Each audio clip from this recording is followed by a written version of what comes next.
Where the thing gone? Where the thing gone? If I get, I'm going on to something else, you know. It was just here.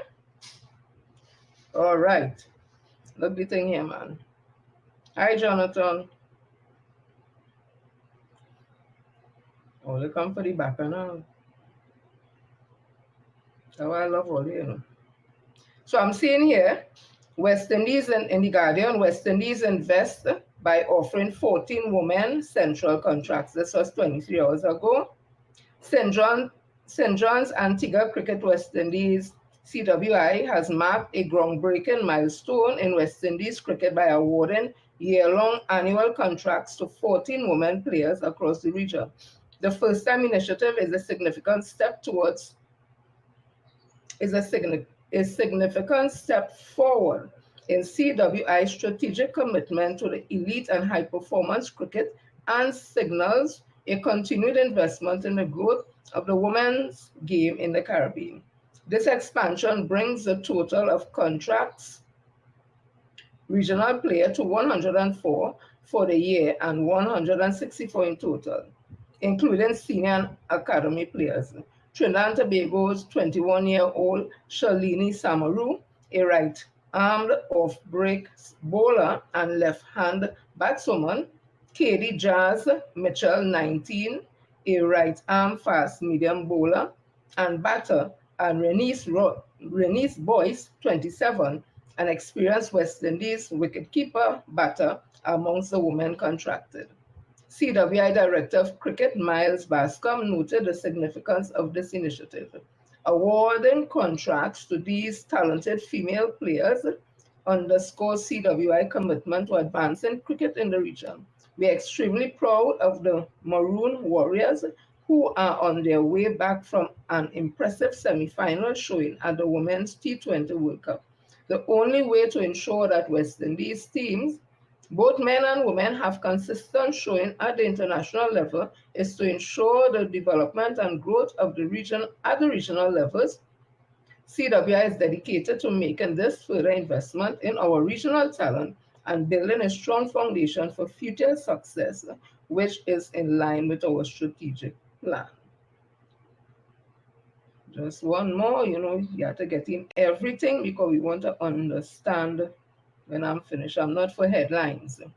He said these contracts reinforce CWI goal for supporting players as they progress along the pathway to elite performance, creating a sustainable pipeline of talent that can perform on the global stage. Alongside the female contracts, CWI has also renewed annual contracts for 90 male players across 6 territories, maintaining their commitment to building regional strength across both men and women's cricket. Opening batsman Evan Lewis, who scored an unbeaten 102 runs that helped the West Indies beat Sri Lanka on the third and final one-day international ODI on Saturday by 8 wickets, is among 15 players, men players from Trinidad and Tobago, Navin Badisi, 24, Cyprus Cooper, 25, are the 2 players in the under 25 age group that have been afforded contracts. Contracted regional players list 2024-25, 14. Just the same way, what I would like to tell them, they have given contracts to 90 male players across 6 territories. You all need to increase. It's good what you all started doing it, but you all need to increase it. You all need to increase it more than 14. We want to be up there in the 90s also. So let me continue. I'm also seeing Ansel Macal, them who make one set of money in profit. I see that they are involved in the environment. So this October the 26th in CNC 3 News, Ansel Macal volunteers continue Abel Clay Quarry Rehab Project. An energetic army of volunteers and executives from the Ansel Macal Group restored 10 acres of the Abel Clay Quarry site in Londonville, Shogunas, as part of the Abel City Quarry Rehabilitation Project. The clay mine is approximately 208 acres in size, and of the 76 acres that have been mined, 49 acres have been restored, thus far including the 10 additional acres planted. The purpose of the rehabilitation project, which started in 2013, is to replant and reclaim the excavation site that was utilized in able clay operation processing. The hope is to mitigate the environmental impact of quarrying and promote ecological sustainability. It also forms part of the compliance requirements of ABLE for a certificate of environment clearance for mining and mining license. The recolonization of various local species of trees in the project included jamun, cashew, Caribbean pine, coconut, and mango. Speaking at the restoration project site, Christian Lianos, sector head construction, said, reversing the impact of quarrying on the environment is a fundamental aspect of our operations, and it is our responsibility to preserve biodiversity and promote the sustainable use of land and ecosystems. So that there is good news coming out from Ansel McCabe, all a part of protecting our ecosystem. You know, these times, those things are very important. So they're not only making money, but they out there also protecting our ecosystem. I'm seeing a woman. Hi, Nicole. Hi, Joycelyn. The story reads,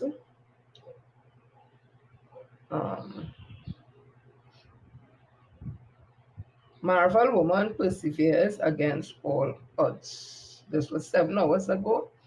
Guardian, newspapers. It says 28-year-old Salome Jordan has one goal in mind for her future. Excuse me. I want to see that persons who need occupational therapy, who require occupational therapy, can get it regardless of financial status, educational status, and anything that wants. They need the service of occupational therapists, they can get it. Jordan said during an interview with Guardian Media. The goal stems from her own experiences of struggling to get the help she needed when she was younger but could not afford it. The Marvel woman was diagnosed with cerebral palsy, a condition that causes motor disabilities. At just 8 months old, that's when she was diagnosed. There are also different severity levels associated with cerebral palsy. Jordan disclosed, the type I have is mild to moderate, which affects more my motor skill, gross motor skill, and fine motor skills. Despite its effect on her body, it never affected her mind. Activities like walking or walking upstairs, writing, all of those activities are affected. But my cognitive opportunities, like understanding schoolwork, understanding instruction, is just like everybody else. It's just the physical aspect that sets me apart from everybody else. Despite being differently able, she never allowed her disability to stop her, but instead fueled her passion. Jordan's thirst for knowledge grew, and after attaining her bachelor's degree, a double major in biochemistry and chemistry at the University of the West Indies, she decided to go a step further. She is now pursuing her master's degree in occupational therapy to fulfill her dream of helping others like herself. I always saw school and education as a way to improve myself and a way to help persons like myself, because I have friends who also have cerebral palsy and other developmental disabilities and were not able to have the opportunities that I had, and that is why I wanted to help them in the future, Jordan said. Through pure determination and hard work, she has been climbing academically. However, determination alone is not enough when money is in short supply and expenses add up when pursuing higher education. Jordan is an only child. She lost her father, the sole provider of the family, 2 years ago, while her mother is now battling with cancer. I'm an only child, so I grew up with just my mom, dad, and myself. My family life was always close. The three of us was always close to each other. We lean on each other, depend on each other for everything. However, due to financial issues, my mom was always sick. She was never able to work, so my dad was the only breadwinner in the family. He recently passed about 2 years ago because he had other ailments as well. And although she just tried many times to secure a job to ease the mounting financial burdens, doing so is no easy feat. Wow.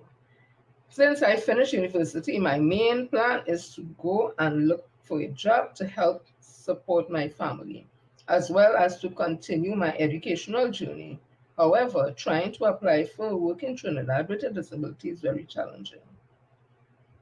I would Anybody, okay, so I have a number. Anybody wishing to assist Salome financially in pursuing her master's degree can call. So there's a number to call, 776-7162. I think I would give her a call because at the end of the day, it's about pursuing your dreams.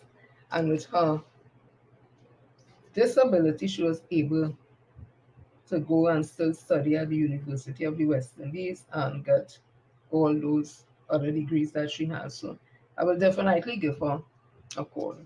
I felt that was good news because some people have everything and they always complaining. It's just like the Vera, I think was her name, who went to, I think it's Lakshmi Girls. She had no hands. She used her feet to do everything. She became a lawyer. She was working in the AG's office under Anna Logan, and I don't know what happened, but she left there. And she's a lawyer. And we have some of us trying with both arms, both eyes, both heads, everything. And so it comes right back to the home. So I'm seeing here in the Guardian News 13 hours ago, Commonwealth leaders agreed to repatriation talks. Remember, I think last week, Friday, I played you where King Charles was speaking about the past and, well, basically what would have happened to enslaved Africans, I put it my way, based on the colonial masters who are part of his heritage. And he's saying that we must move forward and we must do everything to move forward. And as if it was easy as he says it, because he lives in a white skin, so it's easy for him to say, let's move on. The call was made by the just concluded Commonwealth Heads of Government meeting Chogam in Samoa, where Commonwealth leaders issued an historic declaration agreeing to discussions on the legacy of the transatlantic slave trade, setting the stage for potential reparation talks. The meeting with representatives from Britain and 55 other nations, many of whom are former colonies, discussed addressing historical injustices, including slavery, colonialism, and the lasting impact of indigenous communities. Davis, speaking to the French news agency AFP, hailed the decision as a meaningful step towards healing generational wounds left by slavery.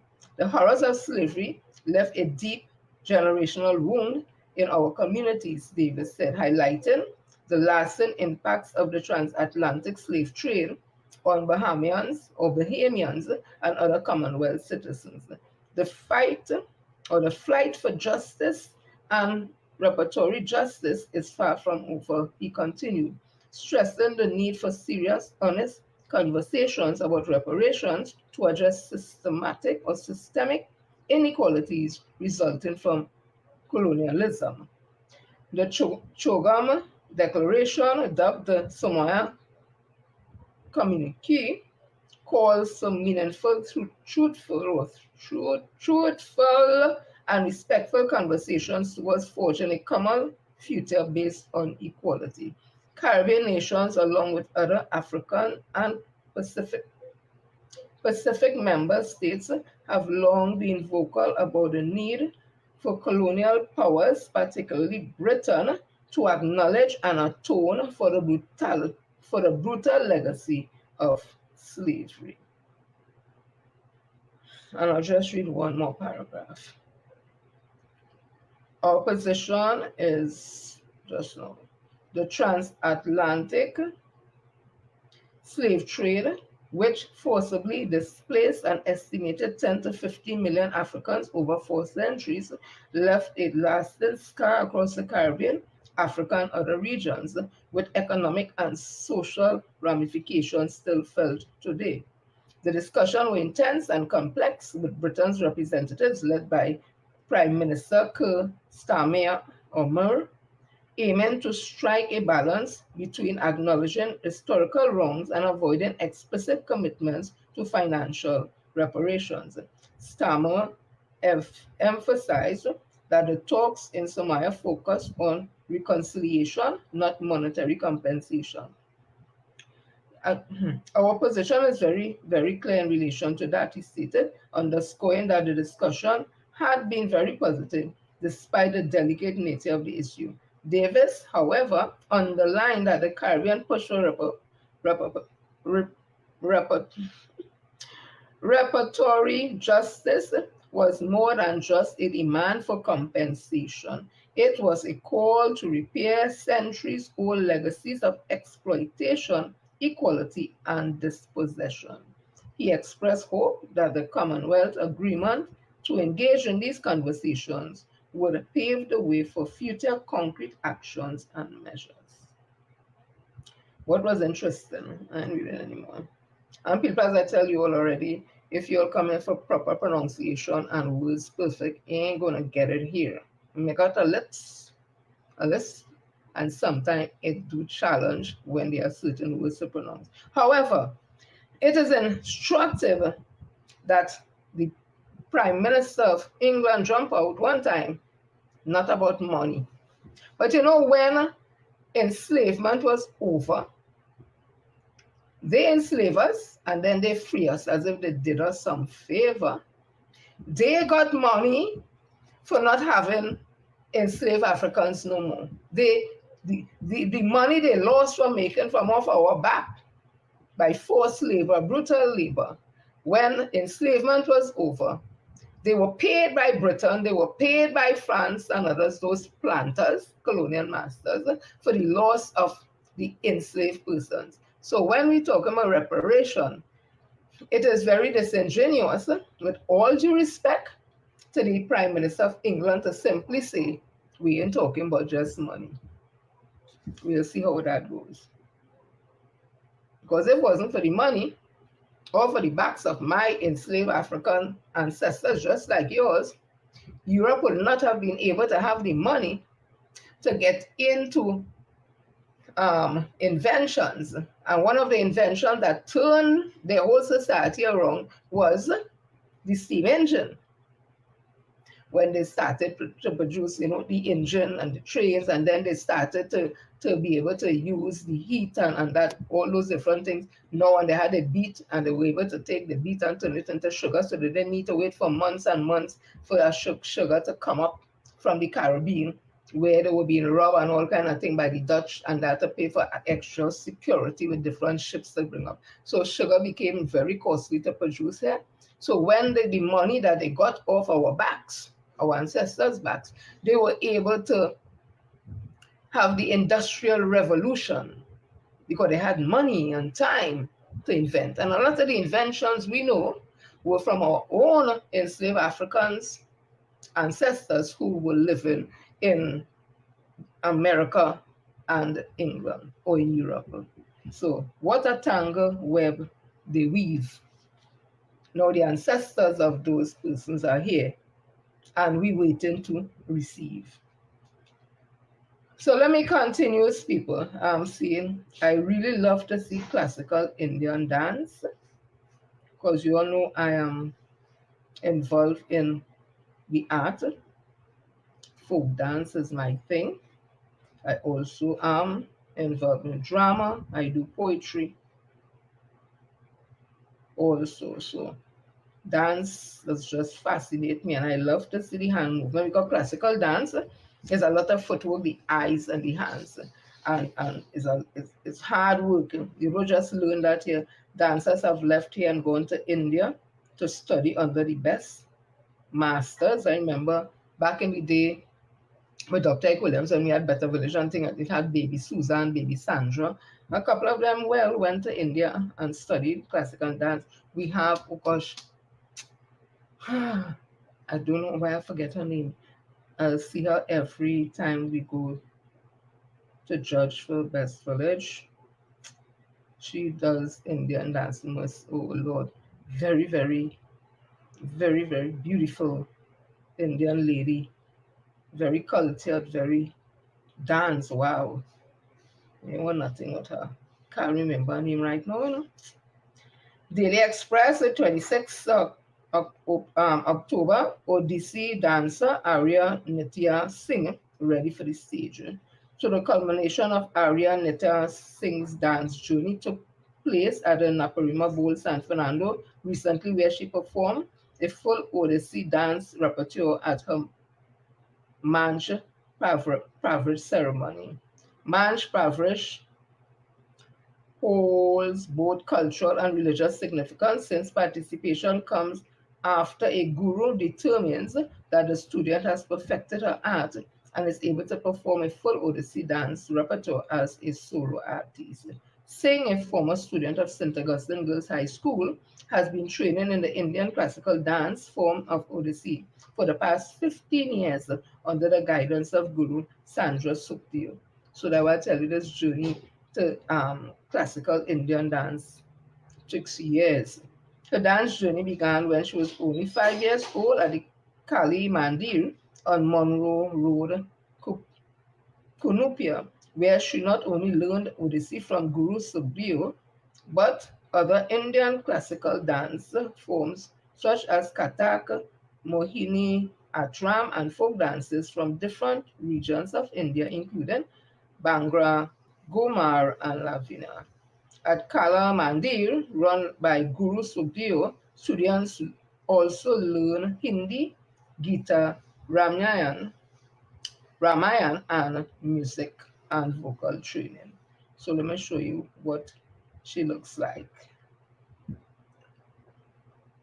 If you'll get a chance to see classical Indian dance, you'll be fascinated by the hand movements and the eye and the yeah, it's about the hands, the eyes, and the feet is just the um the vehicle that takes them through. So that is there. So Tobago Carnival. Hi Joya. Hi Hadara. So I hear Tobago Carnival was the bomb. I don't know who make it so right. As we go up there and make it nice. All them people is not external foreigners. That carnival bigger because of local domestic tourism. And they know that. I want to tell this one love falling and just be playing the fool and that one who is the culture secretary talking about who want wash and all kind of thing. I hope she went and washed herself. That is why the carnival must be successful. She washed herself. So this was in the Guardian 19 hours ago. Mitchell pleased with Tobago's carnival progress. Minister of Tourism, Culture and the Arts, Randall Mitchell, says he is impressed by the way the Tobago October Carnival has developed over the years and the high return it has brought for hoteliers on the island. Speaking to the media on Saturday during the Pan Trinbago Rhythm Steel and Powder event, Mitchell said the reports of the carnival on tourism sector has been positive. He said, I'm happy to see how the Tobago Carnival has developed and it is really causing a boom in the tourism sector here in Tobago. Flights are moving seamlessly, and I'm also happy to see a bumper carnival, and I'm really happy to see how it is turning and developing over the years. I have spoken to a couple of hoteliers. They're extremely happy traveling over here today. The flights seem to be moving smoothly. She didn't go the unwashed one. Who call her we unwashed? She didn't go Grenada this time. Hey! They didn't go for Spice because they were once a ward with good Grenada. They didn't go. I love my Grenada because my grandfather, whole family come from there. So love up, love up. The curtains came down on a 3-day event last evening after bands with hundreds of masqueraders flocking the streets of Scarborough for a final jump in the parade of the band celebration. However, while patrons were happy for the improvement to the Juve celebration on Saturday, those Guardian leaders spoke to yesterday said they were disappointed by lack of organization of the parade of the band. Lord Father. They go work out that. If only they look at it, crowd too bad, thing nice, people liking themselves and all that. So as they go along, they will improve. So let me move on. The energy chamber is saying, hi Rosalind. Oh, Lord have mercy. The energy chamber is saying, Mr. Jerome Dookie. You may hear what Dookie saying. This was in the Guardian 19 hours ago.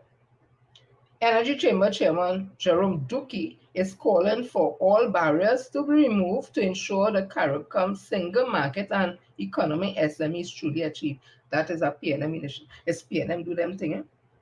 That Mr. Dookie could call today. He wanted to remove his PNM do them thing. It wasn't UNC. He says one area where immediate action can be taken is with full implementation of the free movement of people.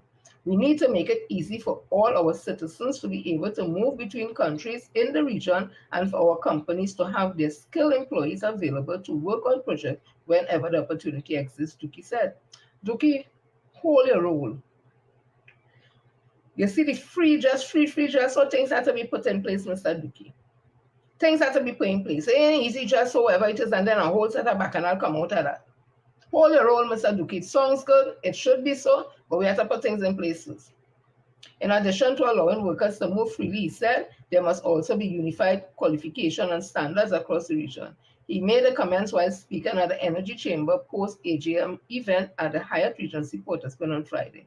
Apart from this, Dookie said one of the most important advocacy objectives of the chamber is greater regional integration in the energy service sector.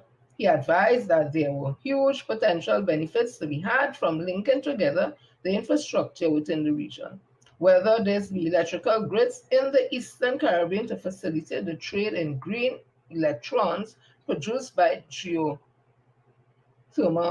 or gas pipelines to link the newly discovered resources in Guyana and I know that was coming. I don't want to say nothing at first. I know that was coming. I know that was coming. Let me read it again. Whether this is electrical grids in the Eastern Caribbean to facilitate the trade in green electron produced by geothermal or gas pipelines to link the newly discovered resources in Guyana and Suriname with existing well-developed gas markets in Trinidad, Dookie explained. Also speaking at the event, Joanne Brooks, head of SME unit and SME focal point for TNT, noted that in July 2023, heads of government at the celebration of the 50th anniversary of the Treaty of Chaguaramas announced a decision to implement full free movement. I didn't want to say nothing, I just wanted to read. Because I wanted to tell Mr. Dookie like he was in the country all the time. Them thing already discussed and going to be put in place here.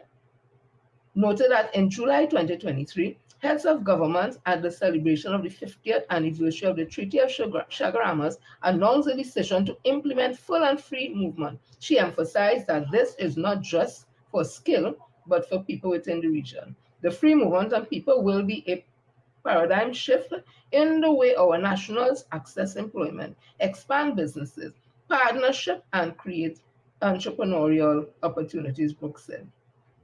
I'll leave it there.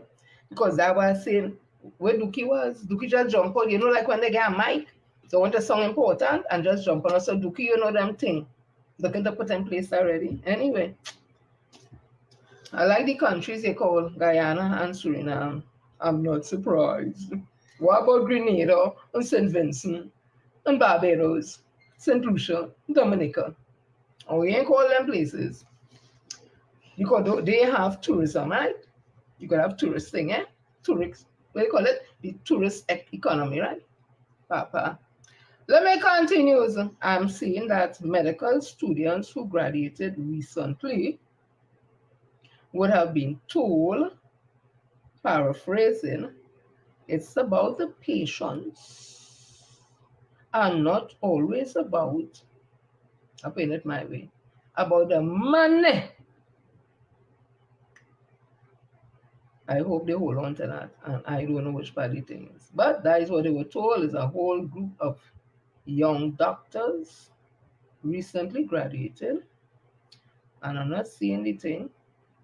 Well, give me a minute, give me a right. Look at right here. I have some more breaking news for you. Hold on. Let me just do my little house cleaning. This was yesterday in the news there. Look at their faces. Young doctors, our daughters. Valedictorian of the Faculty of Medical Sciences 2024, Selina Chan, says the world needs more than just brilliant minds, it needs compassionate hearts. Wow. Speaking at the UWI St. Augustine 2024 graduation ceremony at the Faculty of Medical Sciences at the UWI Sports and Physical Education Center on October 26th, Chan said kindness, empathy, and care were necessary for those in the medical profession. She said COVID-19 pandemic forced them to understand what it really means to be in the medical sciences, and she believed the challenges ahead would test all that they had learned. She said resilience might carry them through difficult, but compassion would.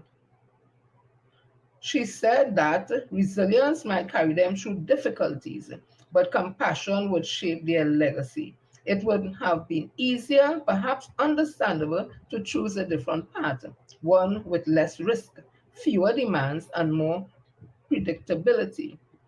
But we didn't take that route. Instead, we choose to stay. Why? We choose to stay because we know this profession isn't about what we gain, but rather what we give.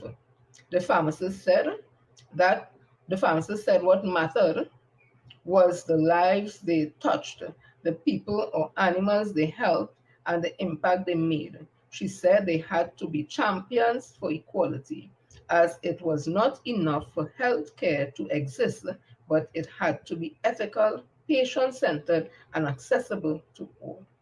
Let us remember that our light is strongest when it shines for others, when it serves, uplifts, and heals. The world needs us now more than ever. So remain committed to putting patients before profits, innovation over complacency, and integrity above all else. Papa, I really hope the young pharmacists and the other doctors there that they listen to what the valedictorians say and they take it to heart, and not 10 years down the road they get so jaded by the system that they're saying something different. I hope they remain committed to what was said at their graduation. Beautiful words there.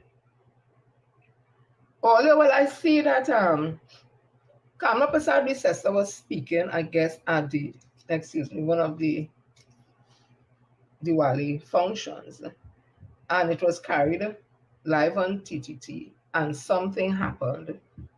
And when she was speaking, there was some break in transmission. And you know them, of course, they want an apology. They just want an apology for everything. But Dr. Rowley asked for an apology for Kamla Prasad Bisesa sitting in a cabinet as the Prime Minister and having one of her ministers stand up, in fact, on her legs, supported by other members of Parliament and cheered on to say that his father raped his mother and he was born a child of rape, and he in turn grew up to be a rapist who would have raped and gang raped a child, and he's a pedophile. No apology for that. But because you in your speech and something break down with the TV, you want apology. And just like sheep, there the apology comes. So I spare no punches because we don't get no apologies for nothing that they say. Yeah? So TTT, this was CNC3 News. October the 28th, apologizes to NCIC for transmission failure during Prasad Bissasa's speech. The TTT Limited has apologized to the National Council for Indian Culture over a temporary breakdown in transmission during a live broadcast of Diwali Nagar on October 26, which interrupted the opposition leader's speech. The company has pledged to air Kamla Prasad Bissasa's full statement on its social media pages. UNC Chairman Dave Tanku wrote to the state-owned media house demanding that the full speech be aired before Diwali on the day of the Hindu festival. He also questioned whether the opposition leader was purposely snubbed as a form of political malice. In explaining the technical difficulties experienced, TTT said an automatic update occurred during the broadcast, which resulted in the connection failure. To rectify this issue, the system was rolled back to its previous operational state. This successfully restored network functionality, allowing us to reconnect to the stream. These events occurred between 8:26 p.m. and 9:23 p.m. when our master control team re-established the live broadcast on television. Our technical team continued to work into the morning of October 27, 2024, where a comprehensive review of our ICT system was conducted to ensure no such disruptions will reoccur. TTT added that it is unfortunate that opposition viewed it as malicious, as it was indeed a technical issue. And you see, they're always using those words because they know that's how them does operate. So they feel like everybody does operate. So, my opinion. TNT said, or TTT said, that in redressing the issue, it will be posting a full uninterrupted footage of to its social media pages and web page. The company said it sincerely regrets this issue and formally communicated the same to the NCIC. The NCIC told Guardian Media it is yet to decide if the apology is sufficient. And that's the whole thing. So there was a break in transmission. Well, it's not technical people to know whether or not TTT technicians saying is true or not. They would have said what they said. They apologized. They said they're going to rerun it. And all they decided whether or not are they going to accept the apology. I ain't reading no more.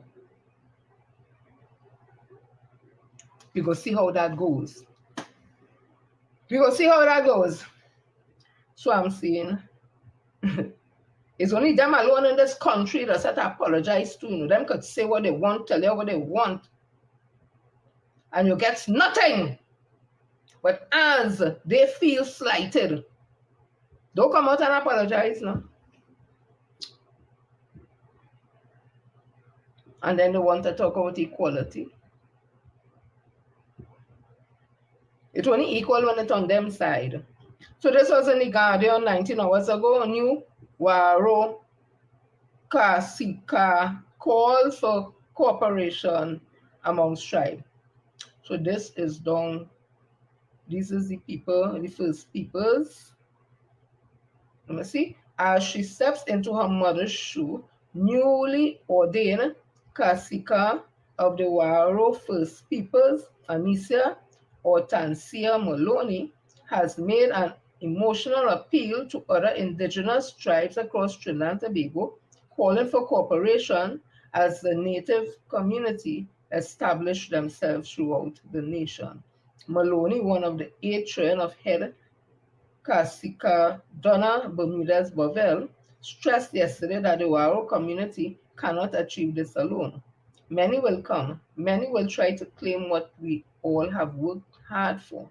But today, I ask the community of Santa Rosa to stand with us, that we will all work as one body. We cannot do this as groups.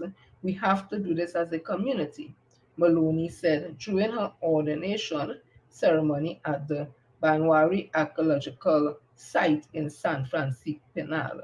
Shaman Raul Keith Simon led a smoke ceremony, while representatives from other tribes participated in the ordination. Three of Bermuda's other children, Jeanette Bermudez, Ian Maloney, and Megan Davis, were also ordained as protectors of the Queen and Princess. Pai Cristo Adonis of Santa Rosa performed the ritual, which were witnessed by Minister of Plan and Development Penelope Becker Robinson, along with chief and religious leaders. In her speech, Maloney honored her mother's strength and leadership, expressing hope that we could follow in her footsteps, that she could follow in her footsteps with the full support of other communities. So that is some good news there. So we had Chief Ricardo Barrett of the Santa Rosa First People community. He was there. And of course, we would have other communities. So let me just read what he would have said here. Chief Ricardo Barrett, one of the Santa Rosa's First Peoples community, echoed the call for indigenous people in Trinidad to recognize their unique heritage and organize themselves as a cohesive group. He reminded those gathered that long before the arrival of Christopher Columbus, various indigenous communities led by chiefs thrived on the island, while many indigenous people were captured or driven into forests during Spanish colonization. Barrett noted that their descendants still carry the knowledge and tradition passed down to the generation. I just want to say this here. You see the soft thing where he talk here? That he reminded those gathered that long before the arrival of Christopher Columbus, various indigenous communities led by chiefs thrived on the islands, while many indigenous people were captured or driven into the forest during Spanish colonization. Barrett noted that their descendants still carry the knowledge and tradition passed on. Mr. Barrett, Chief, with all due respect, you need to let people know when they were captured, what happened, that a genocide was perpetuated on only ancestors by Christopher Columbus and others who came. The template of the cruelty that Columbus and they would have done to your people, sir, was recorded by the priest. I can't remember the priest's name, the pharaoh at that time. And he said he was there and he saw what they did to your ancestors, sir. So say the thing. You all were genocide, you all were tortured, mutilated, babies were killed. They were used as sport when they to shoot and all this kind of thing. Let people understand. You make it sound, you know, they were captured and then some run to the forest. And no, sir, it was not like that. Talk so that the younger ones would understand, so they will know why it is important to remember all the heritage. Well, all they keep saying it this easy way, so you know, they're just captured and so many years old. You have to tell the young ones and them the truth. It ain't happen so at all. Yeah? I'm from the Garifuna people in not Trinidad and St. Vincent, so otherwise I would be all up in it, trying to help in any way that I can. But as for the indigenous Indians of Trinidad, and I respect that. So let me continue. Kamna Pasad Bisesser. Oh God, oh God, oh God, oh, that's all I can say. We commented something just now. You think it easy? Listen to Kamna Pasad Bisesser. This was 8 hours ago in the Guardian. Hi, Angela. Pasad Bisesser, families must be children's safe haven. Opposition leader Kamna Pasad Bisesser says the breakdown of family life has led to moral decay and unprecedented levels of crime and violence. As such, she is calling on parents, guardians, to ensure families become safe spaces and havens for the country's children.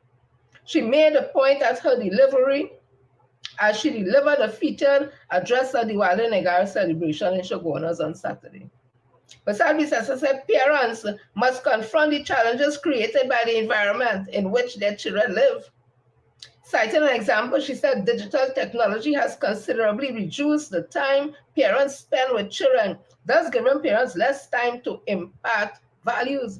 Pasad Bisesser said the temptation of drug abuse coupled with peer pressure and bullying, requires us to be vigilant and present in the life of our children. As parents and guardians, we must make a conscious effort to be more involved in our children's life. Today, the world is a cruel and harsh place, and therefore the family must be our children's safe space and haven. Pasabisasa said homes must become centers for learning and areas where moral and spiritual values can be nurtured. Places where we can comfortably express ourselves, our thoughts and our feelings and all ourselves. The most important things in our lives, our children and their welfare. She said daily more and more children are becoming victims of heinous crimes, and yet today you ain't called Jada named 40-month-old Jada, you ain't called Shimura named Tara, you ain't called Laura Sanka name yet. But I comment on something. Because I ain't reading much more. The breakdown in society has seen bloodshed become more and more pervasive in circumstances surrounding the home.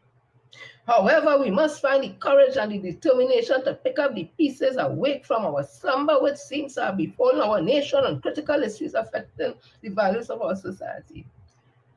Let me go back and let me just read this part to tell you how them disingenuous. Opposition leader Kamala Pasabisasa says the breakdown of family life has led to moral leaking and unprecedented levels of crime and violence. As such, she's calling on parents, guardians to ensure families become safe spaces and havens for the country's children. Mainly, she said government. She said parents and guardians, the community. Listen to this. That's what I tell you. Them the so one-sided and one-sided. Listen to this or remember this. Hi, Sarah. This was in The Guardian. It's loading. This was in The Guardian 10 days ago.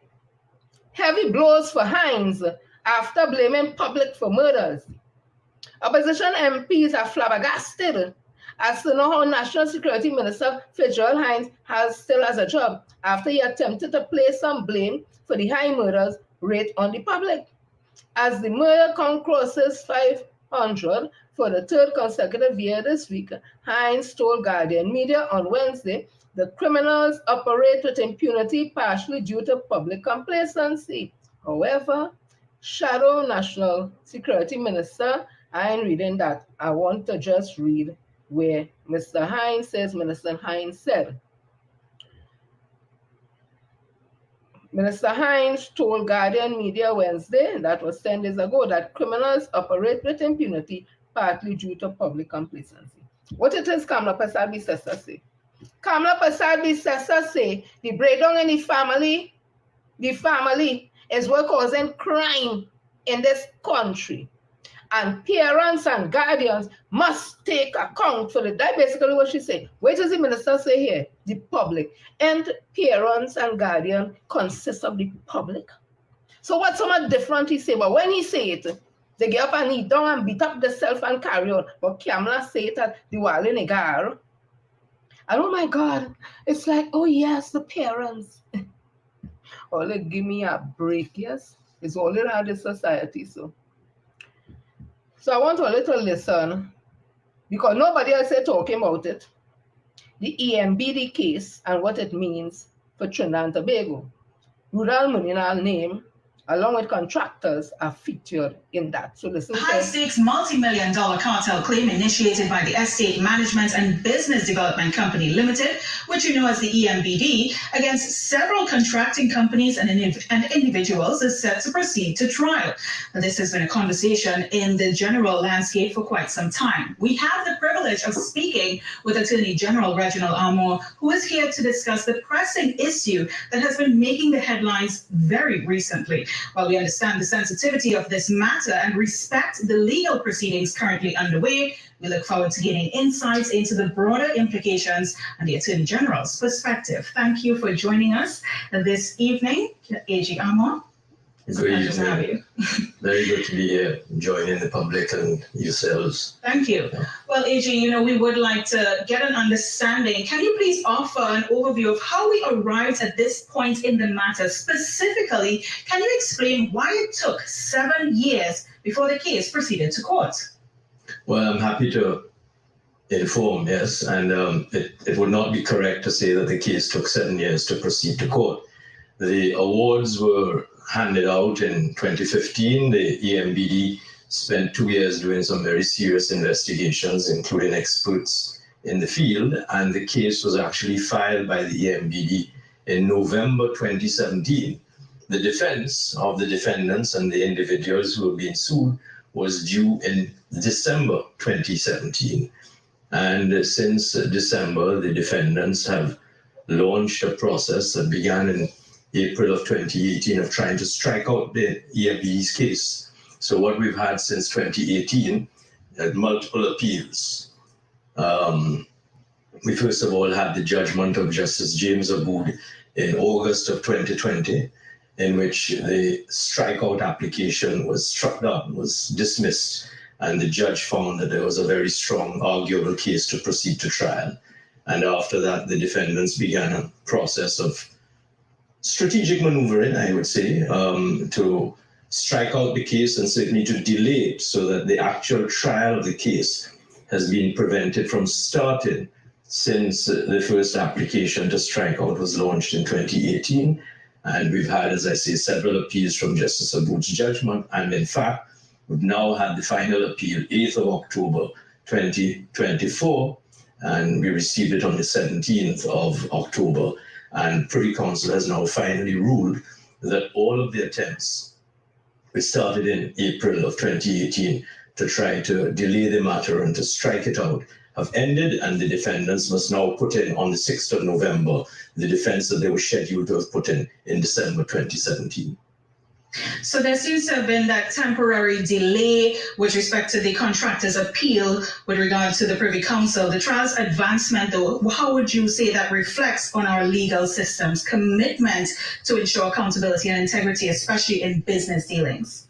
Well, it reflects positively because what the EMBD has absolutely consistently done is to insist that the case must go forward. They've pleaded a very strong case. 7 judges, Justice Abood in the High Court, 3 judges in the Court of Appeal in Trinidad and Tobago, Justice Peter Rajkumar, Justice Vashish Kokaram, and Justice Charmaine Pemberton, have agreed with the High Court judge, as he then was, Justice Abood, he's now in the Court of Appeal, that the EMBD has made a strong case.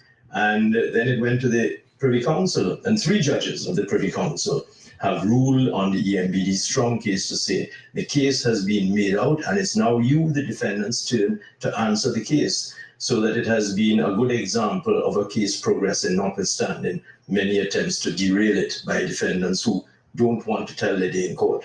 And you're making a very valid point there, because this matter now can have implications for future contracting practices, especially here in Trinidad and Tobago. So what are the potential legal consequences that could arise from failing to submit a defense within that designated timeline? The potential consequences are, as we have seen here, you can take advantage of a legal system that tries to allow people a fair trial, so that you can take advantage and try to delay the trial as much as possible, and the courts will allow you to make your applications and will hear the applications, and affidavit evidence is filed and written submissions are filed and oral submissions are made by the lawyers, and eventually the case determines that your attempts not to put in your defense must stop and you must put in your defense. And now that we have the final decision of the Apex Court, the Privy Council said no more delays. Put in your defense by the 6th of November 2024. If the defendants fail to put in their defenses on the 6th of November 2024, I think that they will find that the next step will be that the EMBD will proceed to judgment in default of defense. Thank you very much, A.G. Armour. There are suggestions in the public discourse that the timing of this judgment may be politically influenced or have political motivations or manipulations, if you want to say that. Could you share your perspective on this, particularly regarding the Privy Council's role and its independence from the local political landscape? Well, precisely. And the fact of the matter is that if the defendants had put in their defense as they were obliged to do in December 2017, we would have had a trial, and that trial would have been concluded long before now. We have a situation now in which as I have said, 7 judges have pronounced on the attempts to delay the trial. There has been no political manipulation in that. I would balk at the idea and reject the idea that our 7 judges, 4 judges of Trinidad and Tobago and 3 judges of the Privy Council are in any way involved in any political manipulation. And it's just patent nonsense. So that I think that anyone who's suggesting that is really trying to take advantage of a less than discerning public and insulting the intelligence of Trinidadians and Tobagonians.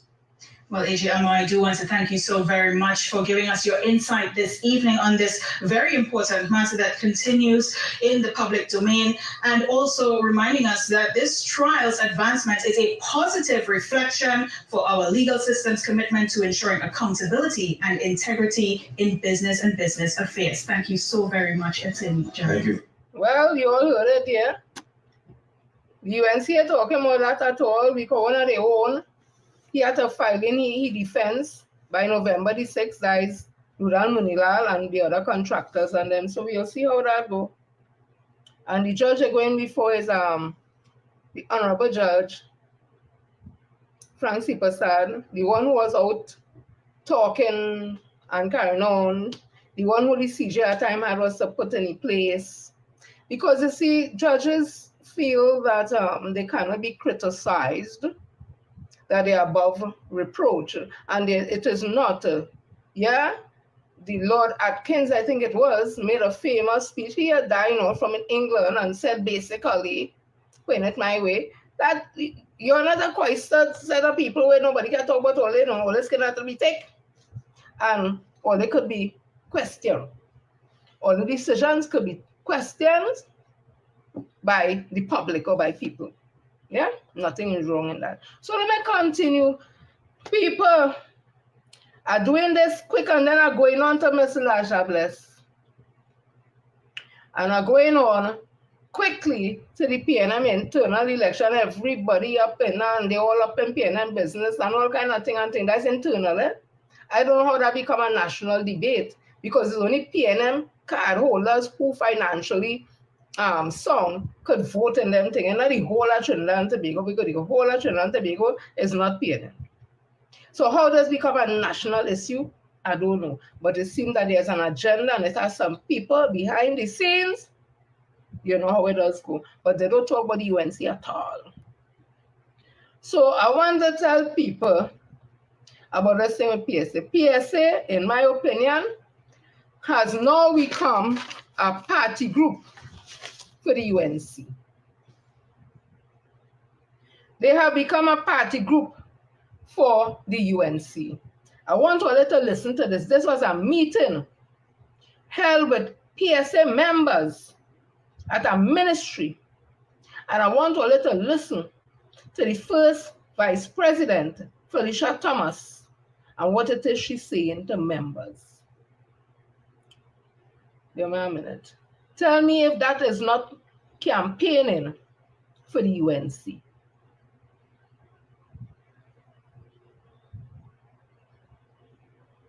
People, but nevertheless, it's a conversation that needs to be held.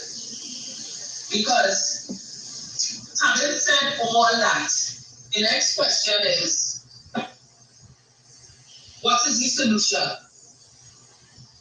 And people want to know, what is the solution? The case is this. We are presently dealing with a government that has no interest in negotiating. They're not interested in meeting and treating. They have no interest in resolving your negotiations in any meaningful manner. Not just the negotiations, any issues happening with it. Yes? And we would have said plainly, if any of you were part of the Labor Day March, or you would have heard the President's speech on Labor Day, what we said. We said, we as the PSA will be speaking for the opposition. Why? Because we're dealing with a government that is not interested in treating with workers' issues.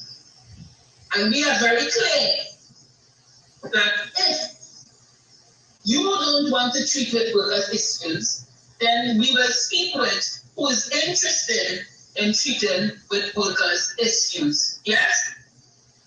Comrades, we have met with the UNC, and we have, as the TSA, engaged in discussions with the UNC. And if anyone listened to the budget, and you would have heard the statements from the opposition leader, what the opposition leader would have said. The opposition leader said, outside of the parliament, 1 second, let me see if we can actually play the recording for you guys.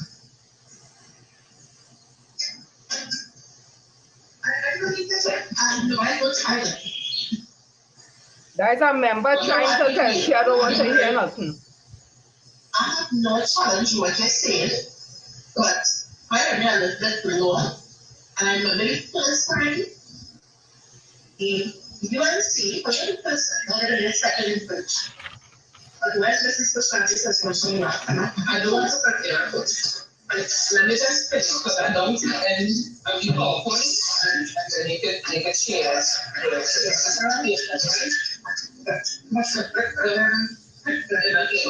so I just but if you put in her comments outside of the parliament, what she said, they would have proposed a starting point of 10% in relation to your negotiations for the period 14 to 16 and 17 to 19. And then it is something they would have put forward a presentation in response to the budget.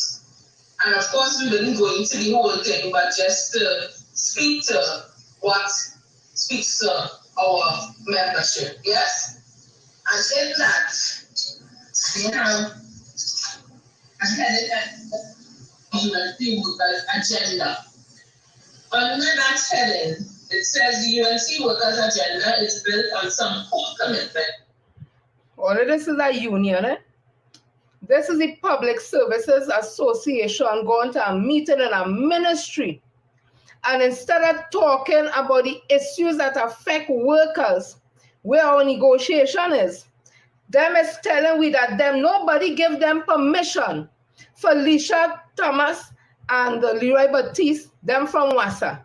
She's a contracted worker from Wassa. He's a retiree now in the union. Nobody voted for him. If them going to meet with the opposition party or anybody, they have to come to General Council and get permission from the General Council. Them went on their own and meet with the opposition party and trying to tell members, hold on next year, hold on next year until UNC come into office because them have a crystal ball. Because UNC say they will give them 10% for the 6 years that pass. I will come to that to show you how they're nasty and dangerous. That's why I tell them when they see people dragging in the road, you just want to know sometime when it comes to because of people who cry, the tears on them for the wickedness they do people. You going in a ministry and coming to tell people about all the meet with camera person be says to the opposition, and if we listen in the parliament and these are the things she proposed, listen to she continue. Let me continue. So on the essential workers and trade unions, and it speaks to one that the UNC rejects on just 4 and 5% imposed on all 6 paid sectors. 2, the UNC is committed to creating a living wage to ensure that all workers earn sufficient salaries to support themselves and their families comfortably. 3, the UNC is committed to amending the TTRA legislation so that the union has successorship.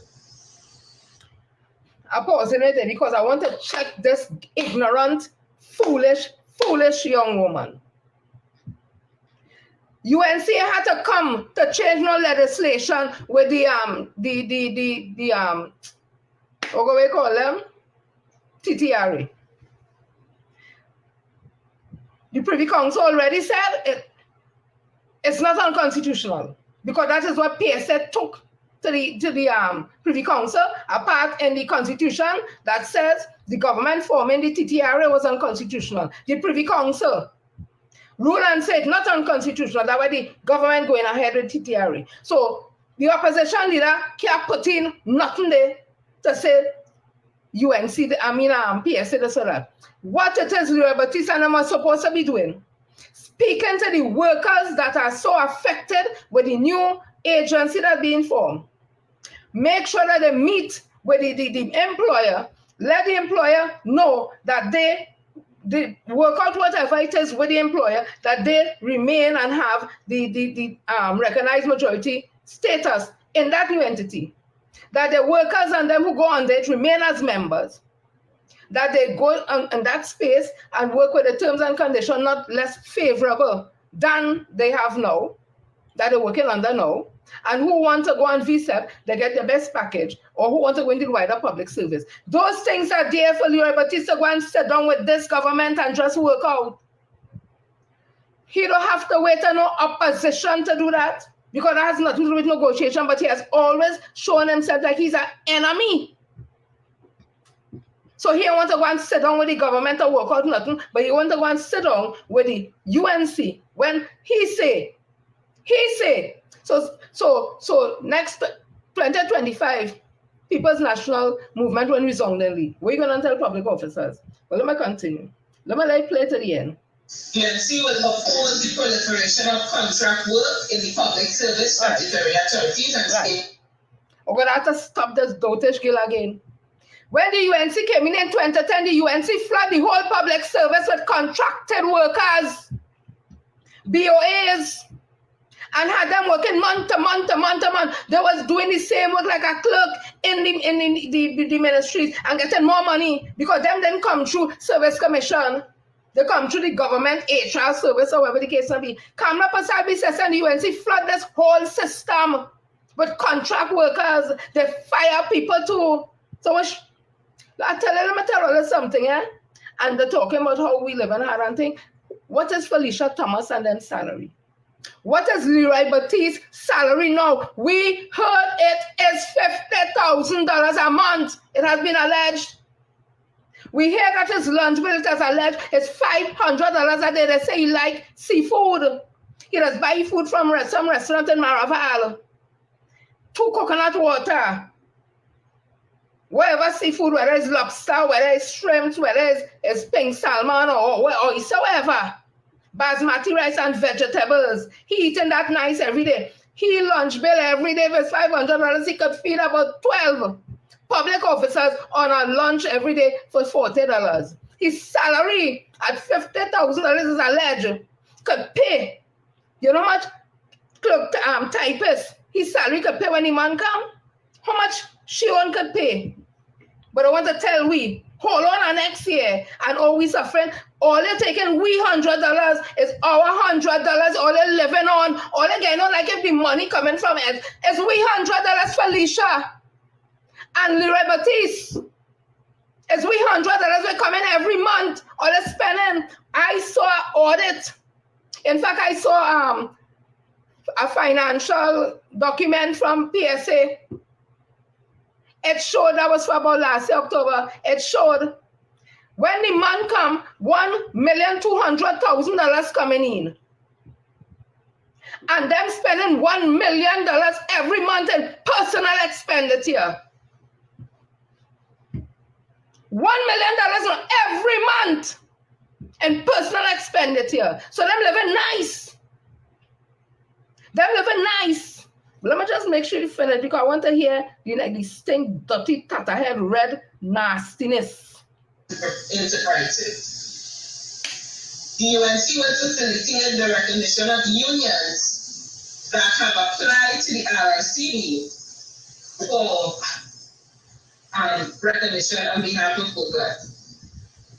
The UNC commits to a holistic review and modernization of the Industrial Relations Act. UNC will work with all unions to ensure accessibility to HP housing as a priority. All right, housing. She was right there with Juke. She was Juke hip bone. When Juke went and worked out some type of arrangement for public officers to get houses in the HDC. I think the minister house in that time was Judah Munilal. So what should they come to talk about? They will work to help. But that already there. But who get it? All kind of goody look back. One second I look back. I don't know what I mean. I hear that. Who get them houses and them? So what she talking about again? It already had Juke went and would have done something.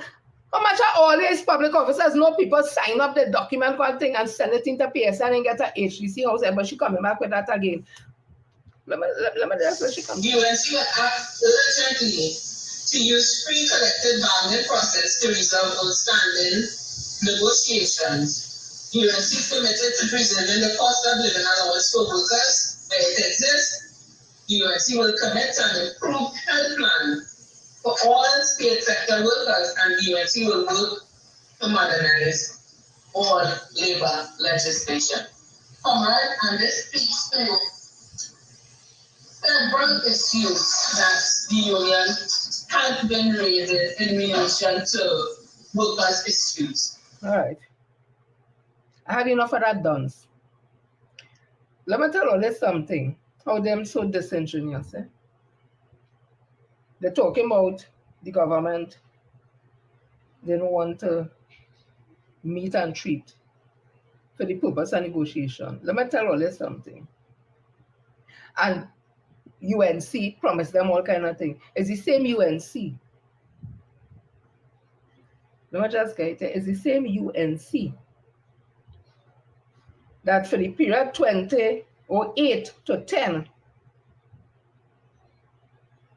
when they came in 2010 and closing off that negotiation, the government of the Republic of Trinidad and Tobago final offer, hear the word, final offer to the Public Services Association in respect to the civil service and certain statutory authorities for the period 2008 to 10, made on Tuesday, the 1st of March 2011. Who was in office 2011? Not the same UNC she talking about? Here where the final offer is. The Chief Personnel Officer and the Public Services Association began a meeting on October the 13th, 2010 to negotiate revised terms and conditions of employment for officers of the civil service and statutory authorities under the Statutory Authorities Act Chapter 24(1) for the period January the 1st, 2008 to December 31st, 2010. These negotiations have been ongoing against a background of the economic realities facing Trinidad and Tobago. The final offer of 5% distributed to 212 over the period 28 to 10 represents a shift from the original. Here was the original offer. The original offer of 1%. The offer would provide arrears to officers who retired from the Civil Service Act 2008 to 9 and is superior to the settlement. Here it is superior, 5%, to the settlement of 5% distributed 005. This new offer was made taking into consideration the current economic realities which face Trinidad and Tobago and the need to stabilize the economy and encourage growth. Over this time, the CPO has faithfully upheld the collective bargaining process in an effort to settle the matter of relevant salaries and COLAs of approximately 33,000 officers of the civil service and statutory authorities. So under Winston Dukaran, they offer them 1%. Winston Dukaran said the country can't pay no more money than 1%. And if they pay more than 1%, what could happen? And it ain't going to happen because of the economic time. In 2011, remember they started to get oil prices of over $100 US a barrel. But Winston Dukaran said they could only afford 1%. And because we start a march, whatever, they go back at the table and it went to 5%. Or remember, take all the 5% and wind to the side. So when this incompetent dunce called Felicia Thomas talking about the UNC promised to do this and promised to do that, and they like to talk about the 14%. The 14% was offered knowing that the country was in a recession, and Kamala and them just don't care about nobody. If them had ever come back in 2050, straight IMF that was going, or they might have said it's a misprint. So Leroy Baptiste and people like Felicia, them like to hold on to the UNC give me 14%, but the UNC didn't pay the 14%. And all the government paid, and this government was moving like the sky go falling, all that. You know why? Because that was to borrow money to pay. They didn't have money. And then after that, they get hit. This country get hit with COVID-19. So they let Leroy Baptiste, them two duns, and Felicia Thomas. I hear Avinash was saying on Maraj. Avinash Maraj, I think it is, was there, but he ain't say nothing. Them two talk. And so they talk. And telling people bang the belly because the UNC coming. Right? I want to say something finally again on these negotiations. They are saying that Kamla Prasad Bisesa is offering 10% for the past period 2014-16, 2017-19. Right? They're going to offer 10%. Leroy Baptiste is also telling members that this government is not willing to meet and treat for negotiations. And that the only person could trigger negotiations is the CPO, Minister of Finance. That is a damn lie. In the act, it shows the Minister of Finance through the CPO or the union. So if the union ready with a negotiation for a 3-year period, they could initiate the start of negotiations. And if you're going to the CPO to meet to treat with for the purpose of negotiations, and the CPO is not willing to meet and treat with you, then you have all right to take it to court.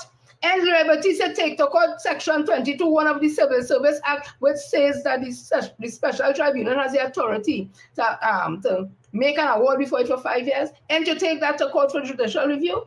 Why all they can file an industrial relation offense against the CPO via the Minister of Finance for failing to meet with all them years for the purpose of negotiations? All they sit down there, ain't do nothing, and the government sit down there, ain't do nothing. And they won't blame the government now. Another thing, Leroy Baptiste, I wanted to tell people when they're going on that dance, Felicia Thomas. Why it is Leroy Baptiste, not Leroy, why it is Watson Solomon Duke did not accept the offer that was given to him by the Minister of Finance. He told us he get it in 2019 for the period 14-16. Why he didn't accept it? And they're talking about all the one negotiation, the CPO gave you a brown envelope, and then the next thing, the next one. Wait, Duke tell me it's a brown envelope he get. Duke tell me he get an offer from the Minister of Finance in a brown envelope. So what's the problem with the brown envelope? You could take it or leave it, but you must be able to sit around the table and negotiate. And the government lie, here Felicia, we don't know something about when people just lie, because the Minister of Finance stand up in Parliament and say that it's PSA take them to court. Dance. PSA did take the Minister to court, or they take them to the High Court. And the Minister did take me to court. To the industrial court, 2 separate courts, you're done. So the minister wasn't wrong to say PSA take them to court. All they take Section 22(1) to the court for judicial review. Who all they take to court? And yes, by the minister, when you all walk away from the negotiation table, the minister sees that opportunity and send the matter to special tribunal. And yes, they took us to court. So when these people come around and tell you all the foolishness, and I don't know how we could get 10% for a time that done gone with the economic time back then said something else. And I want to say something again with this inflation and how we negotiate. If they want, and that was Leroy Baptiste and them and the duns who stand up at the side, he dance and she dance here, to tell public officers, if we want to change the way that we negotiate right now, we're using the retail price index methodology, how inflation eats up our officer's salary for the month, for the year, over the 3 years. That is how we do it. If you want that to change because it's outdated, then the whole public service has to do a reclassification. And they talk about how the teachers get this and get, them want and get themselves reclassified. So them can afford to sit down and negotiate the modern way to negotiate. What does PSA do? We still on the old way negotiating. So when they're talking about, the inflation rate, and when you look at living wage, all you and Juke was running on that shit for about 3 years instead of all they come and sit down with the CPO to negotiate, all there was Bill and Juke party, the PDP. Tell people that now you old tatterhead red son of a gun. Eh? Tell people that now all they wasn't interested in settling that. I used to go negotiations and see all you. When Juke can jump in on the desk, you come and sit down like a big dummy and know nothing. One big MC which a man was a dotish boy. They ain't coming out nothing, only talking living wage. Juke went England and hear that term and come back Trinidad with it. When he's only calling the woman Carlo and boy and all kind of disrespecting the CPO. That's what I was doing. Tell members that all it was negotiating. So all they playing the ass, all they expect the government to do. Well, they're watching all life. Of it, all they want to play politician and become the enemy and the employer. Instead of being an employer, the people paying all the money. Go along. So all they have we in that state. Leroy Baptiste, you and Watson Juke have we where we still on 2013 salaries. And the next thing is every 3 years a negotiation.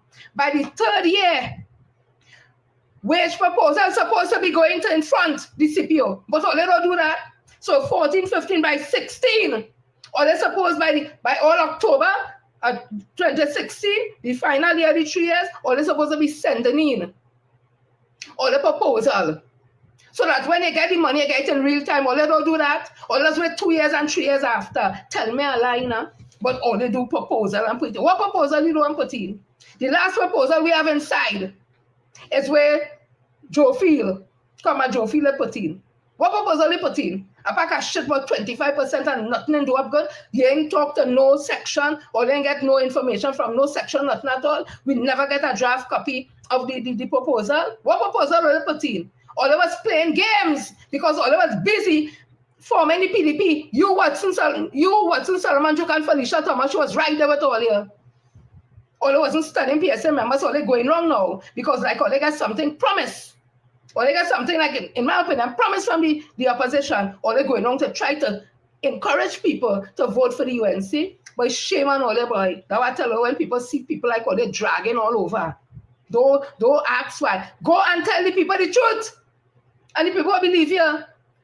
You walk away from the table. The CPO offer 2%. Go back and argue. Go back there. Stay there. You all about the CPO give you an envelope, 2%. I will reject that and only go back again the second time. The CPO give you a thing, 2% and will reject that. So what about negotiating? All your public officers, you know why he sit on the table and negotiate? He don't know how to negotiate. He had nothing to negotiate with. So use the excuse to get up from the table and go on the road and have PSA members out there marching about all the government. He know very well when he get away and walk from the table that the CPO going to inform the Minister of Finance and the Minister of Finance was going to send it right to the industrial code. He know that. That is strategy because he was planning all the time. So don't take on him when he come to the office and he talking to them and start to tell all about ban all the belly till next year, ask him what is his salary.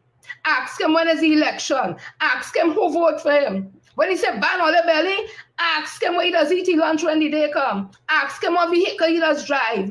Ask him those things. Ask him why he walk away from the table. Ask him why he didn't sit down and negotiate. Ask him why it is they didn't accept the offer because I understand it was either 6 or 9% they get for the period 2014, 16, 17. 14, 15, and 16. Ask him why they didn't accept it. Ask him them questions, don't let him come and talk no rhetoric and start to open up his mouth and get on and 800 vote and this thing and all that. Like politics. All he have is a set of games. Leroy Baptiste is like a charlatan, like a con man. That is my opinion. He went talk the truth, not to they just spreading propaganda, drop a little truth here and wants to lie all over the place. And this little dunce standing up and going on with it. So I tell all when they come to the office, if they're not talking things straight, take up all the bag and walk out. Take up all the bag and walk out. Because PSA is not a political party. PSA represents everybody. Some does vote, some don't vote, some like PNM, some don't like PNM, some like UNC, some don't like everybody. You don't differentiate. If you in your mind want to support a party as a leader, that's your blasted business. Don't tell me. And as an ordinary member, I can say who the ass I want to support. I don't want to sit down in front of the CPO to negotiate for nobody. I don't want to sit down and talk to members and tell nobody who to vote for and not to vote for. I believe that they all get tired of these people. They stink. I will always say that they stink and dirty. Felicia Thomas, you're nasty. For standing up with liberties, and used to stand up and joke the same way. I remember you Felicia Thomas, you hold a kangaroo court, and 14 of us that joke interdicted from the PSA. Throw out the PSA, so we can't take part in nothing in the PSA because why? We stand up and had a voice. You wasn't there. We do affidavit and put it in the court. Juke do one and you make up a false affidavit. Felicia Thomas, you wasn't there. And put yourself into the case. And you so stink. You went and called a general council meeting and have a court. And you find me guilty. Some of people wasn't even there. You find me guilty and send it for we to go to investigation or kind of thing. You stink long time, girl. Let people tell you I say so. Let people see it and think whatever. You stink just like Juke and them, girl. Just like remember them, all is the same blasted, all they come from the same dirty, stinking cloth. And all they want to foster UNC and people, all the rock sawyers. Because say what they ask, they want about me. One thing they can't say is liar lying. But let me continue, people. All you know about a character called Diablesse. Now, Diablesse is a woman, very seductive and charming, but deceptive. Diablesse is a woman you will see she in the night, late in the night, and she have on she long outfit and the big hat on she head, and she string her pearls, and she standing up there. And them man and them pass in the night and see she and they watch she. And she watch them and they say, hey, they get through.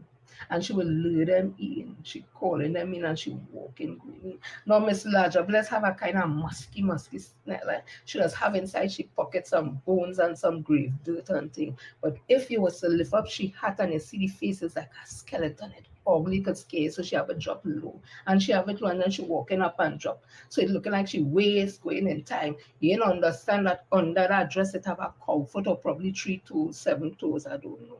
And she walking up and drop. And you're going behind she because she's swaying going. And she can get deeper. And she can get deeper. And she can get deeper. And you're going with she. And then when she reach a certain place where she know it in another point of return, she bend down and you tell herself, oh God, I'm going to get something. And when she lift up that dress and you see that foot and she laugh out. When she laugh out hard so, and she raise up she head and you see that face. Let me tell you something, it does start to run. It does ball. Some of them does jump over the cliff, they break the neck. Some of them they come out, they bazzle the I bring my salt to make sure my salt.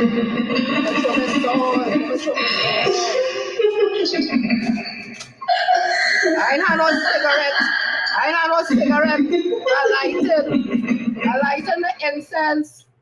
I lighten the incense.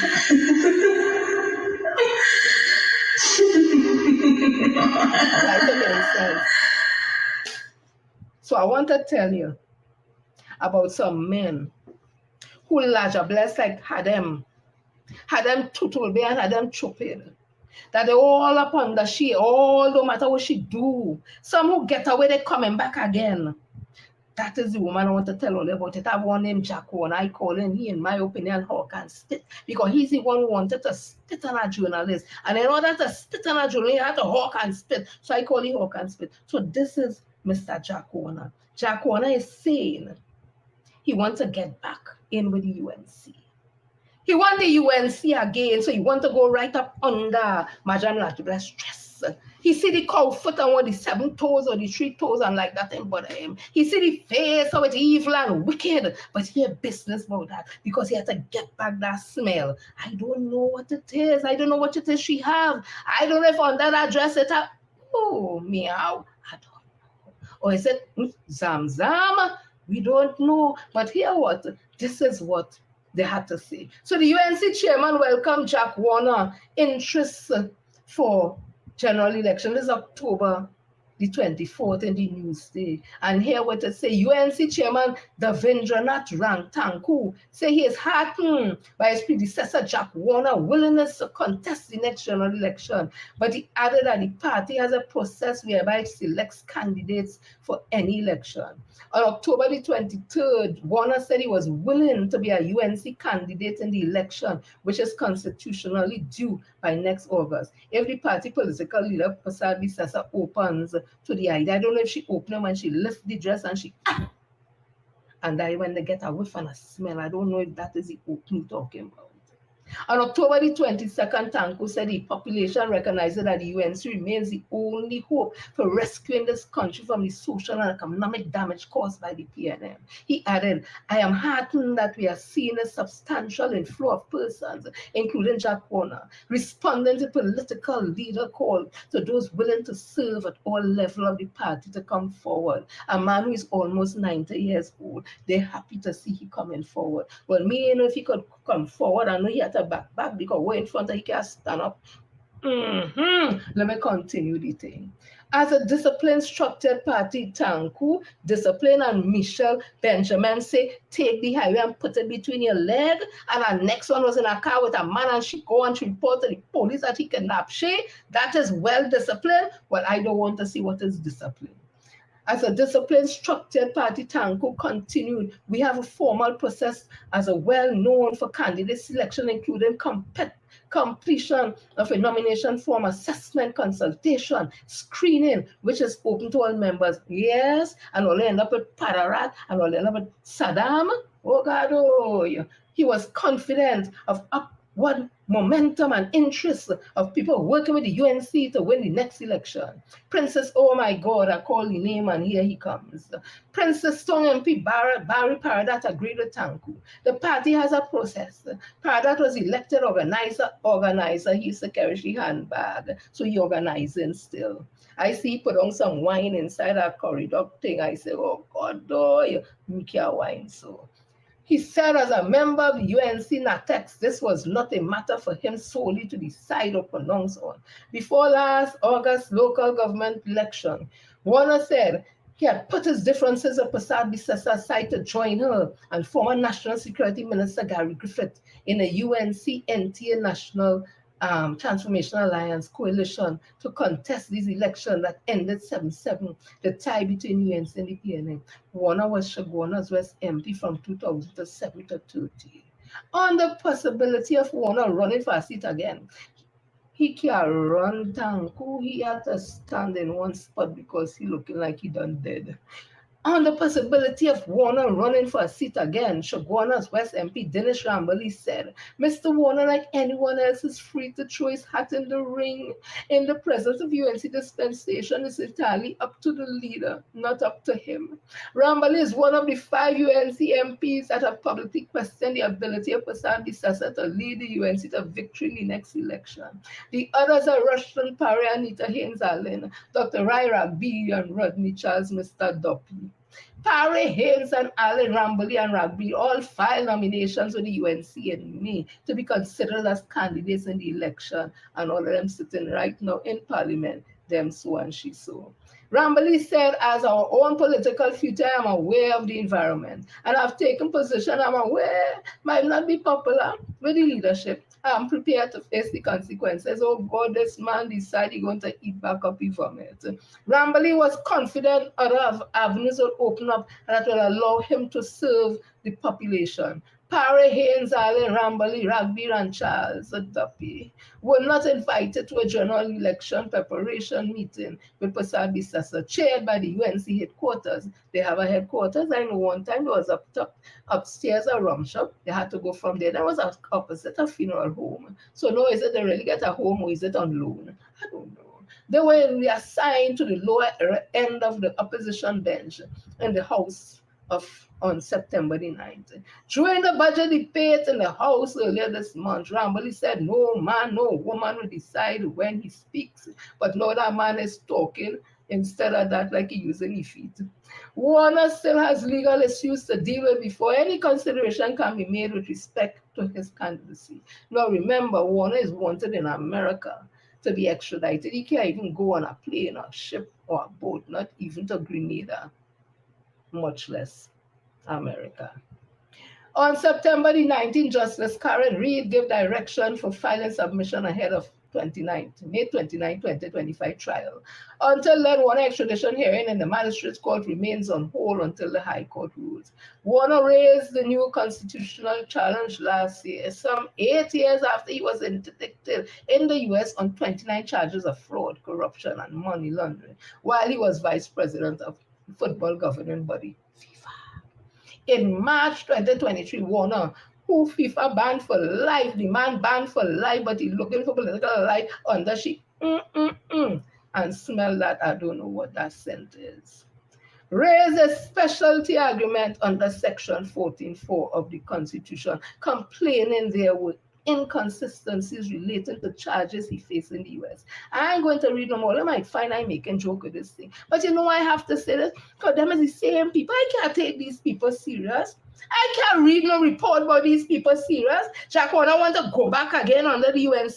Even Gary Griffith saying he want the woman and come to talk to he. So he waiting for she to call he after them so all kind of thing about she. Me, all you beware and understand. I'm going to play some snippets now from Jack Warner, the man who say he want to come back now under she long dress with she 7-toed. Oh, is it a comfort? I'm not sure. But she had to be real, Madame Diablesse, to get all them man and them to be all up under she when she walk on, and you know she had no bamsy. Me say so is a part of my rhyme.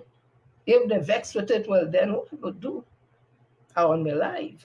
So let me continue with the thing. This is Jack Warner. What he say about the woman. Hear what he say about she. And you tell me if this man is not as stupid. Listen well, I'm going to play it for you. Because it must be heard. Because these people feel that we deaf, we blind. So listen to Jack Warner. Give me a minute. I was going with a flow, you know, and then I had to stop because then I had to come and search for this thing because other than that, everything go flop. So listen, no, not this one. I want the other one. We heard this one already. I can't be serious, people. I could never be serious with these people. Them have to be joking. Them have to be jokers. So let me get it here for you. This is Jack Warner speaking about Kamala. Drink water and go. That's right. Or we shall die without dignity. Die without dignity. So I come now to Kamala's most corrupt act in 5 years. That's Joe. Kamala's most corrupt act in 5 years. That is Joe. Kamala's most corrupt act in 5 years involved every now and then Kamala and SAS. And that involves the beaten wastewater treatment plant. And they had gotten a bid for $800 million from a foreigner, a guy who has a record of doing this kind of job. And they took the contract and gave it to SAS for $1.2 billion. $400 million more. But listen why. I'll tell you why. Before I tell you why, let me say to you, I see these documents here. All of them. These documents here are all the contracts. These documents here are the contracts between SAS and the project. All here, and we told you for it this evening. They're all here. These are the documents that you'll never see. But to see these documents, you have to put in the sunshine. So I'm saying to you, therefore, I'm saying to you, if not that woman would have taken away, you bet we know who she is. That's me. That's right.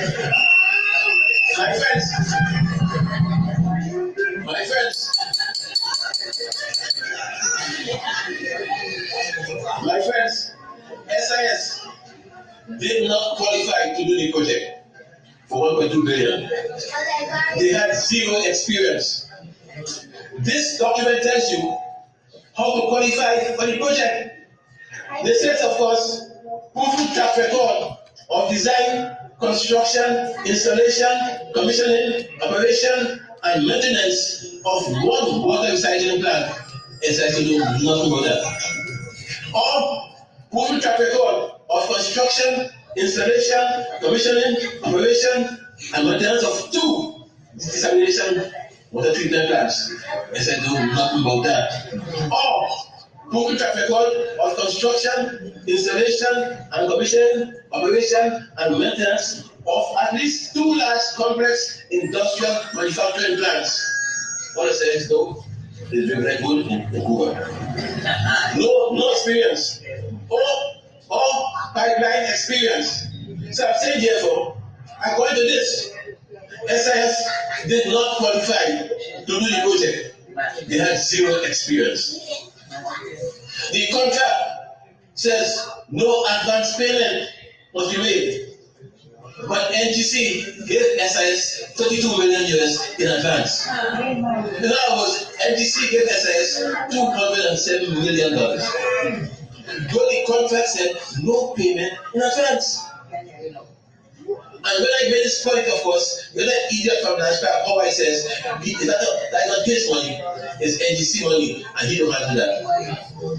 Who doesn't even use taxpayers' money? But Power is placed man foolishness. Right? The third reason, I'm telling you, the pipeline is to cross the Caroni and Guarama rivers. My friends, those two rivers are major crossings. And the pipeline is to be laid underground, under the river. The pipeline is to be laid underground, under the river, using HDD, which is horizontal direct drilling. SIS has refused to do this. And what SIS is doing is banking the rivers and laying the pipe. And in doing so, this will destroy the ecology of the region. It was point number 4. The pipeline is being laid and backfilled without testing. When you lay a pipeline, you don't sing after a while and song. Because you must test the pipeline to see if there are no leaks and so on. And yet, though there is no testing, SIS is being paid for this. My friends, SIS proposed reinforced concrete tanks at Point Lisas, but instead, SIS is putting 2 cheaper steel tanks in Point Lisas. Not concrete, 2 cheap steel tanks in Point Lisas. SIS was paid $1.4 million for laboratory equipment, which never arrived. And the equipment was only ordered months after the payment. And Canada and on the line know all about that. According to the contract, NGC should appoint an engineering company to oversee the project and approve or review the designs and so on. Up to now, no engineer has been appointed. And to date, NGC cannot name an engineer assigned to the project. NGC has indicated that Onis and Young are the engineers. But you and I know Onis and Young are auditors. So they are saying the auditing company, they are the engineers. Because there are no engineers on staff. $1.2 billion. But nothing wrong. My friends, the testing company is a company owned by SIS. It's a fake company. The directors listed here are both employed by SIS. The staff has no formal training, and in fact, if you feel like, I just say what you're calling the guy. Yeah. I'll tell you, I'll show you. This year is one letter from the firm. The firm is called Civil Laboratory and Consultant Limited. It's a fake firm. It's a fake firm, no registry for this firm at all. Civil Laboratory and Consultant Limited with the same address as SIS. But further than that, the two persons who are going to test the water, who are employees of SIS, here who they are. Ivana Ramsaran, look at here. Ivana Ramsaran. Who is she? She, of course, she's secretary of the Koba Tabaki Regional Corporation and a councillor. And her managerial experience is exotic stone and aquascaping. What's her educational background? Upper level education institute, Modeling Secondary School. And she is passing and test and say, okay, it's approved. And she doesn't just know. The next one, Alicia Humphrey. Other one. And Alicia Humphrey, she has a job done as laboratory administrator. My friend, this is a fraud. This is a fraud. And any serious government, any serious country, any serious society would have, of course, by now, have imprisoned all of them, lock, stock, and barrel. Lock, stock, and barrel.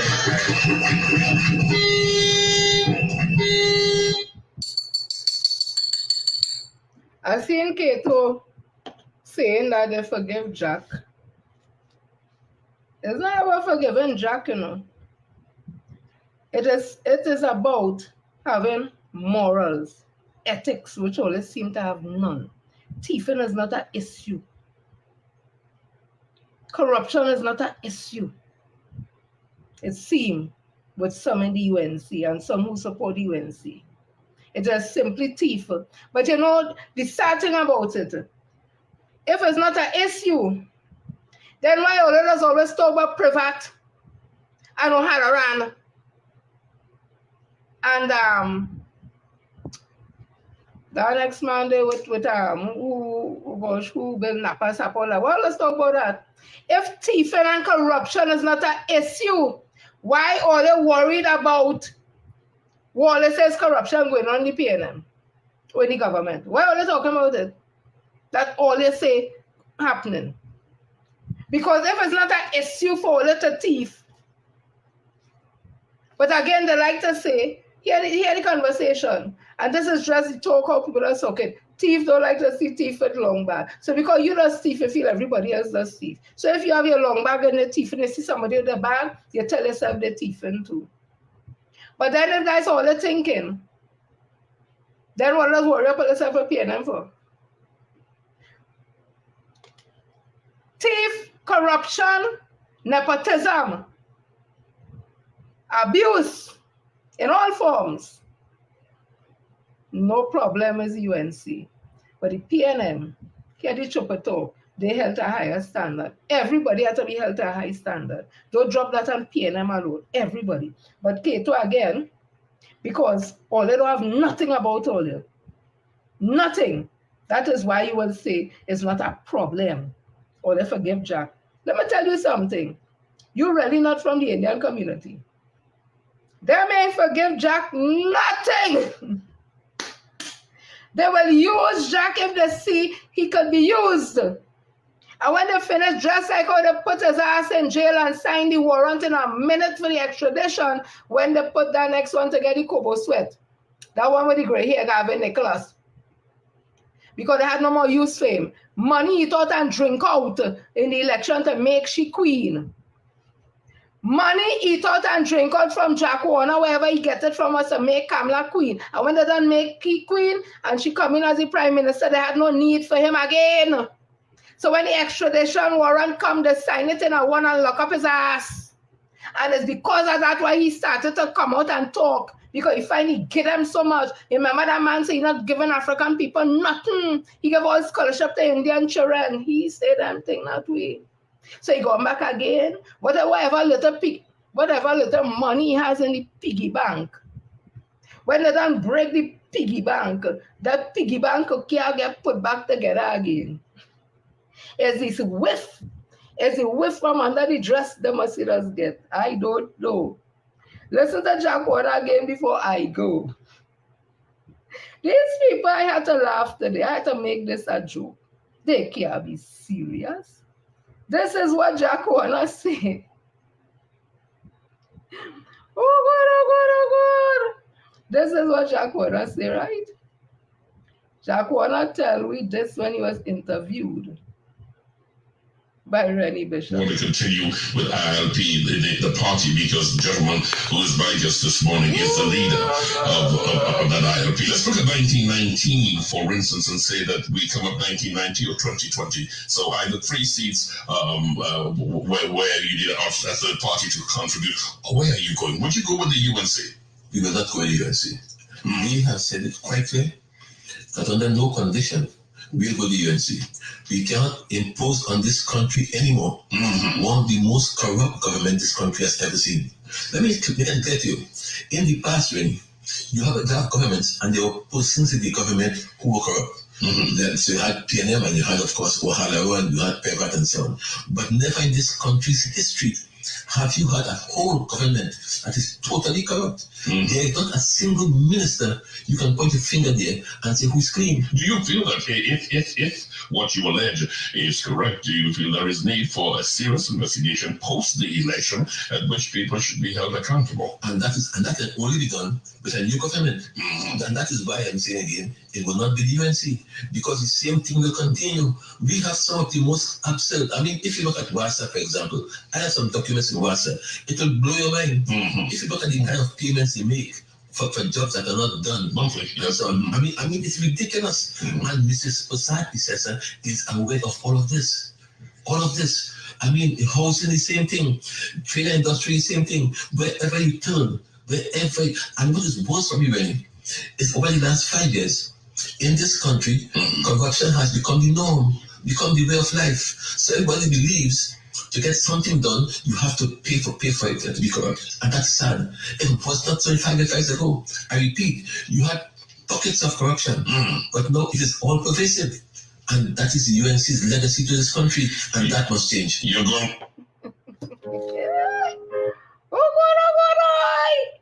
Jack said the whole of the UNC corrupt. Everybody corrupt. Jack said he want to go back. Jack, let me tell you something, Me even feel a man who get horn does get on like you get horn. Something else you get, boy. That whiff. Them fumes from under that dress when she left.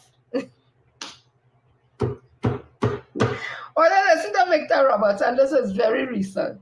Tell me, if you have a problem with me laughing with white thing into the, you have to laugh. You cannot take these people serious. I want to tell political analysts, I think the one who did hole in Panama or somewhere they did it wholly before I just get it. Or it doesn't encourage choppiness. We see him, I think he did it hole somewhere out in Panama and he wasn't well and all kind of bacchanal to get him back home, or Suriname or some kind of thing. Here he now in the Guardian. His name is 2 days ago in the Guardian. Although United National Congress political leader Kamla Persad-Bissessar is yet to speak on the issue. Political analysts are offering different views on how the party could benefit from the possible return of former stalwarts. One such a blasted geriatrics. Is there no young people returning to PN? Is there no young people returning to UNC?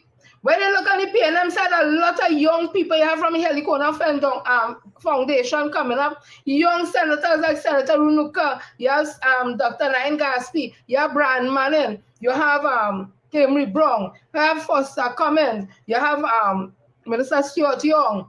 And the list goes on and on. Minister Senator Richard Suku, you have Avinash Singh. Did I see him? Yes, Avinash Singh. When you look at the UNC side, who you have? Khadija Amin, that is Representative Michelle Benjamin, who could hardly speak. Does talk like if she now step off some boat from somewhere. Who Pararat? Tanku? It's how one the Senator Independent Senator to talk like that, whether it's just temporary senator, whatever. All the man first is so excited to talk his shit. All the arms soaked down with sweat in his suit. I never see nobody in parliament the whole arm soaked down. So oh God. So here what this man saying, right? This week saw Jack Warner, Dr. Floyd Khan, and Vassan Bharat all expressing a willingness. All expressing a willingness for the damn thing going to contest a seat under the UNC banner in the upcoming general election. Political analyst Derek Ramsey, watchmen, you should have never go to study nothing. You know damn political analysts. Oh God. But political analyst Dr. Derek Ramsey believes that while they can bring value to the party, it will be best served in background and mentorship role. You want them to mentor young people in the UNC? Oh God, Derek man. Oh God, Derek, I have to call it Derek. You can't be making sense. I believe the experience of these gentlemen.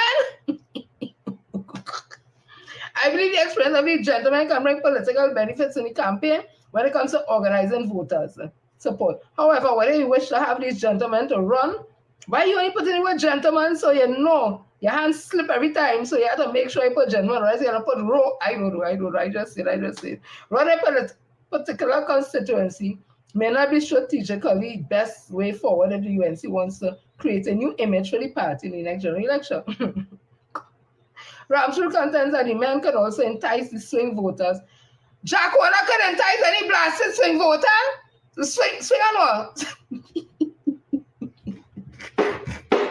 Jack Warner was about 90 years old. Jack Warner was afraid. Jack Warner bending over. Jack Warner stupid and going so could hardly walk straight in a line. Jack Warner could encourage any young person to come. Jack Warner who wanted. Watch me now. If Jack Warner make a mistake and drop asleep and walk on a plane, the marshals wait. You want to be in parliament and you can't fly nowhere. So when that conference in Panama or Grenada or Guyana or that or whatever, how you going, Jack Warner? You just a parliament on land. You just a parliamentarian and politician on land. You can't go nowhere. But Jack Warner, boy, if you want to stand up close to the sea, the marshals will be waiting. But this is the part. Derek Ramsey find that Jack Warner should go and contest the Hocketatal Paros seat. Derek Ramsey, you really making blasted joke, boy. Jack Warner could stand up against first comments. Oh God, let me go ahead with my thing I was doing. Oh, let me make my damn forget the old. Oh, all right. Let me show you where let me show all before I go. Oh God, this thing too, it's too jokey. Let me tell you, Victor Roberts, the one who was dragging Kof. Now that's called the Hellboy. Or you know Hellboy from the movie, the red thing with the horn with cotton. Or you listen to Hellboy. Or you leave me alone, yes?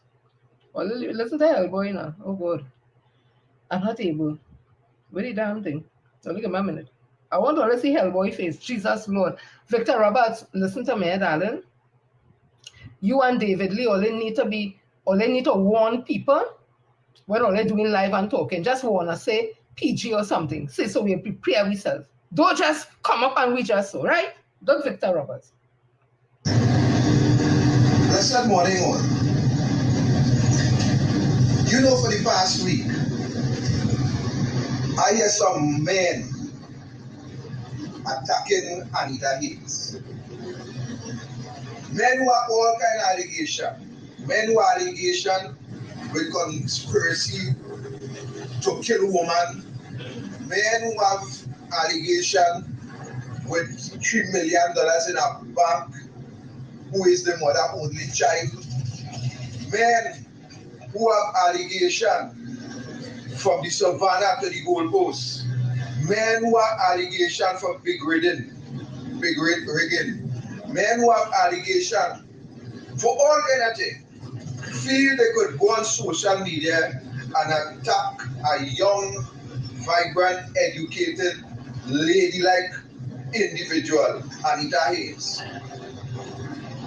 A lady who could sit in any part of the parliament, whether it's the upper house or the lower house.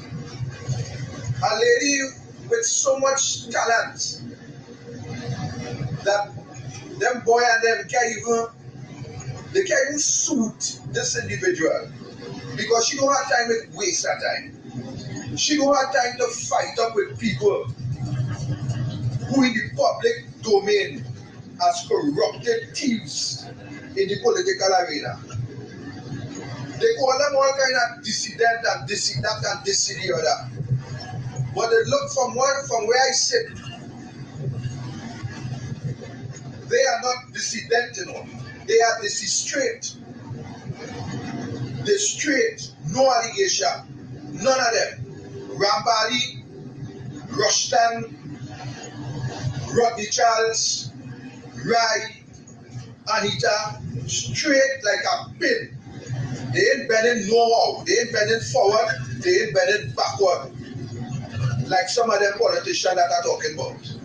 But to the end of the day, ladies and gentlemen, to the end of the day, these old crooks that trying to be relevant in this day and age, that they understand that Anita Haynes always sober, you know. You ever see Anita Haynes drunk anyway?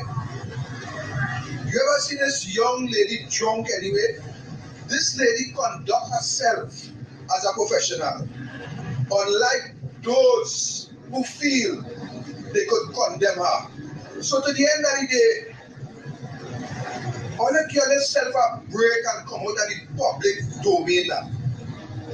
Or they will lick the labas for a position. Yes, or they will lick the labas for a seat to fight.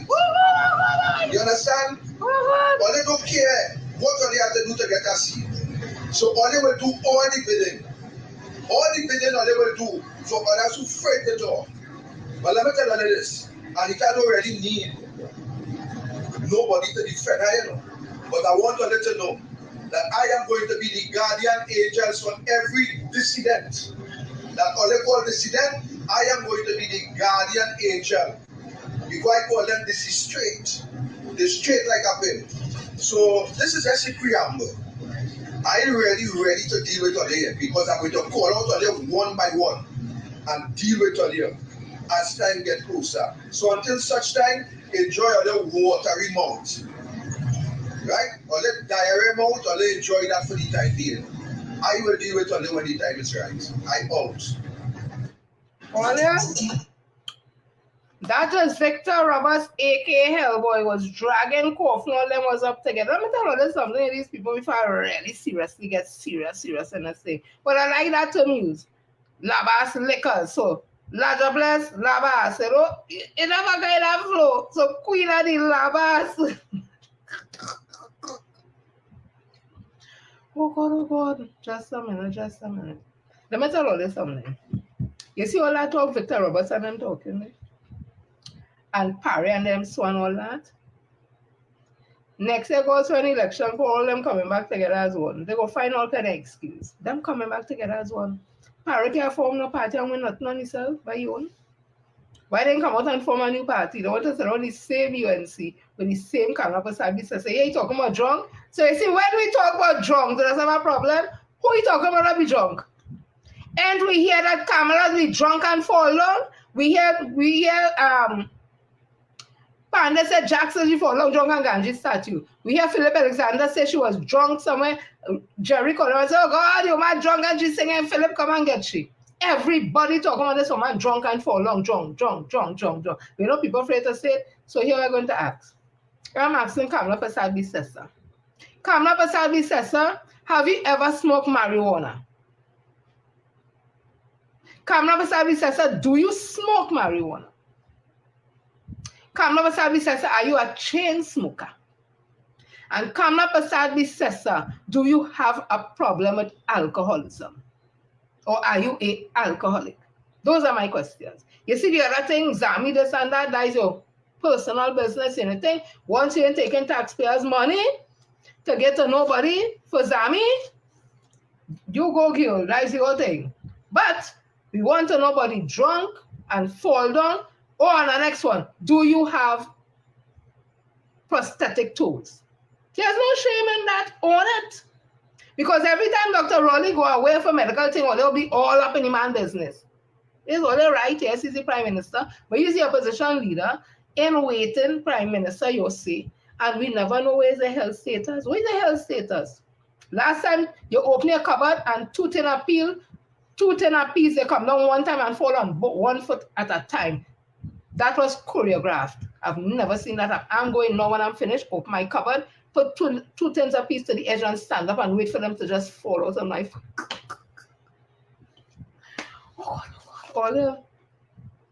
At the end of the day, all they're getting all the information. All they're getting all the information, you know where you could go and get it. I will keep saying it. You like Dominic and Sharon and Bruce and Google and you'll like to hear Eric call and Mr. Chance call and Brian and Bataria, or they like John and John, or they like Dara Mass. Oh, the list goes on and on. I like them.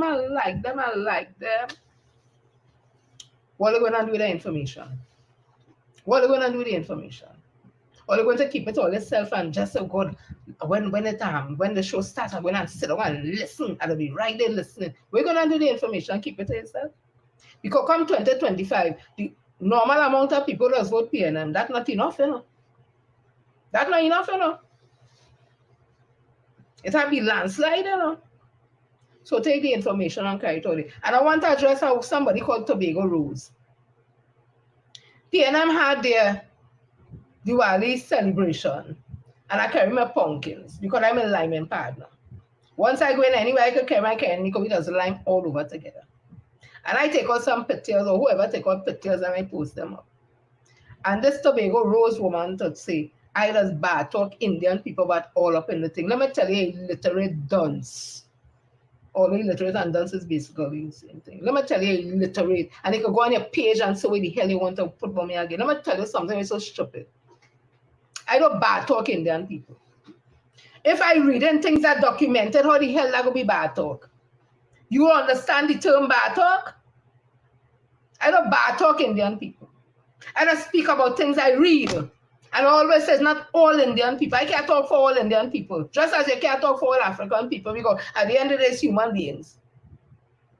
So me going a function that the PNM have, the PNM that have African people in it too. What is the problem? Why does bad talk? Who Indian does bad talk? Why does say, I wanted to say what it is that does bad talk Indian people and say, well, they just troll talk out there. Just like when I say racial.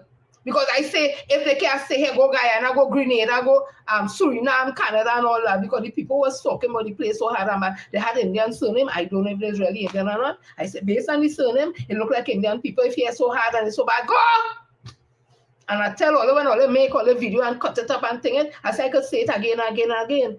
Who Indian people does bad talk? All they so want something to talk and say. Let me tell all they something, eh? Indian people go more love me than all they know why, because they know when I come, I straight.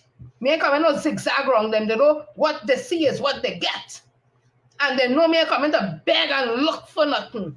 Me I hand them out and begging and have to bow down to nothing. When I stand with them with pride, just like them. They would have more respect for me than you, Tobago Rose, and all who does want to say all kind of thing about me. Because all of us have to dilly-dally and pretend and pacify and afraid to talk, and not me. I talk it as it is. All are we proud? Indian, Chinese, African, all are we proud and should be proud? Me am bowing my head to nobody, and I want nobody to bow their head to me. All of us equal here. So I don't start off where I feel and have to pacify nobody of no other race. All are we equal, and that's how I walk in my space. So let me continue with that. People, as I was saying, 2025 is just now. Take all the information, all they get it, and go and talk. I ain't telling you to go and go pull yourself and no back and with nobody. Talk to your family, ask them questions. They might get you vexed because they don't, and they will get you vexed because sometimes they don't understand. Explain it to them. What all they don't know, go on the bunking page, go on, let me tell you thing, send me a message, something I could explain it to you, wherever. Get the information out there, that's the only way. Because you see Jack Warner and them is con men, in my opinion. Them is con men. All them political analysts who supporting Jack Warner and all them news people. I see the interview Jack Warner. There has to be a novice interview Jack Warner. Up to now, that person asked Jack Warner about the extradition. Up to now, they asked Jack Warner about he's the one who introduced into the space for Kamala and Zamien. Is he introduced that? Didn't ask him nothing about that. Didn't ask him nothing about all the things he said about UNC, but Kamala corrupt and the parties the best. Nothing. He just talking like he's the best thing after. So we know the media is supporting the UNC. It's had a people meet a poll, and the question that put up is one minister finance say the media is supporting a weak UNC, and TV6 poll said, do we agree? 70-something people say yes, they agree that the media is helping the UNC, and we're seeing it. So we know the only space we have is all we had to do it long time way, all time way, one by one, brick by brick, and carry the message, because we can't depend on the newspapers. Look what this analyst saying. This political analyst know that Jack Warner is wanted in the United States of America and corruption and money laundering, all kind of thing. People that make jail, his son and them get evidence against him. And this man is telling Jack Warner should go up and run for Locketa. Eh? Before this man say, Mister, try and see if you could work out illegal, let's use clay name, whatever. Them can analyze anything for me. That's why Julia Davies my grassroots. Julia Davies more political analyst than them. Imagine if she had a blasted degree or a doctorate, which would have won nothing with she. Right now, they didn't want nothing with she. But imagine if she had letter in front she name. Them can't talk to me. I will sit around and listen to Julia Davies any day. And here she analyze a scene. Then listen to Ramsey Rouge and them, because they're not real. So people again, the choice is all they want to know. When 2025 come and all they do all the foolishness like 2010, when all them come together and they say, oh my God, she's so pretty, she's nice, oh my God, and it's all of them together, wherever it is. Don't call me, you know. Don't call me and I can sit in a rocking chair, you know, and I can smoke my herb. It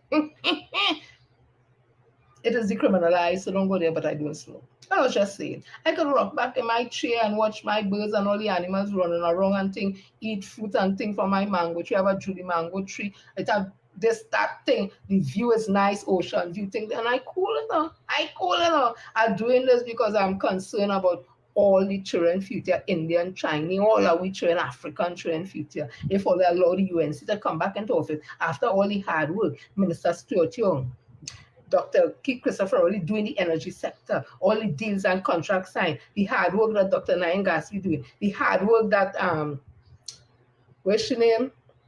The one up there in trade and industry, Paula Gopi School, the hard work Brian Manning doing in finance, the hard work Minister of Finance doing comment book, the hard work that Marvin Gonzalez doing, the hard work that Julian Morian doing in education too, the hard work all these ministers in agriculture, Avinash Singh, we have Kazem Hossain, the hard work that Alwari do, all these people doing in their different ministries. Or they go let her go down the drain to have Padarat as a minister, to have Ratiram, which is alleged he involved in human trafficking in a ministry. Or they want to, look, I'll be honest, the only person that have on the UNC side have any word, to be honest, is Anita Hayes. On the only thing. She alone. She alone. So all you know what time it is. Let me see all who here, Papa. This was the Diablesse edition 1. Don't worry, all yourself. It might have more come because it has to be something they whiff on that address for them to be coming back. So she walked with she foot high and low. They didn't even know it must be 7 toes. I don't know. I just asking why she walking. So, but we go see because here it have a lot of what Labas liquors is. No me say so. Hellboy says so. So I go in with that. The Labas liquors, like they moving with the Diablesse, like she's the queen of what? Look now, Joel, Diane, Joel, Raymond, Shireen, Hinkson, Dandy, Cyril, Vanessa, D, Sharon, Roxanne, Anne-Marie, Gloria, Sat, Jonathan, Judy, Merle, Estra, Shirley, Arnold, Jennifer, Bryan, Phyllis, Charmaine, Julia, Galen, Hazel, Shirley, Pauline, Everett, Angela, Hazel, Grace, Joycelyn, Helen, Russell, Hospital, Mel, Mervyn, Solomon, Anton, Joya, Joyda, Emmeline, Kelvin. Kelvin, why does come on my damn line for? I know you like me, but I don't know. You know I love you too, but That UNC thing, that ain't working, boy. Check yourself. Check yourself. Anytime you like UNC because they like the thief. And I know there's a person already. So don't make me feel that you'll be involved in them things now. The only people that like UNC, I think, is people who love corruption, thieving, and all them things, you know. I know you're here, so I know you come to hear the truth, and I know, don't worry yourself. Hi, Nicole, darling, debunking. Thank you all so much for always coming to stay tuned in up to my life. Hi, Nadia. See me.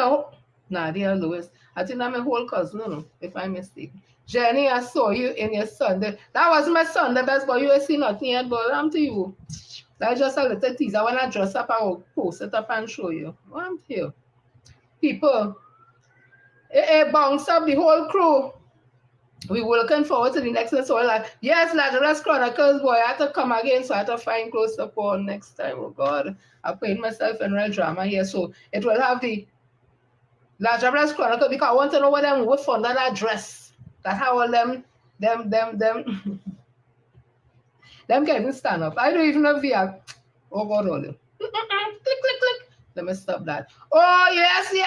Oh, let me read. Let hear anything. I go now. Or they like too much bacchanal, you know. That Roxanne. Roxanne like real bacchanal. Oh, God,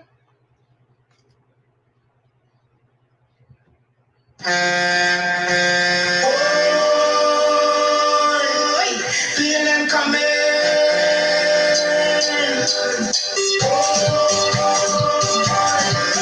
PNM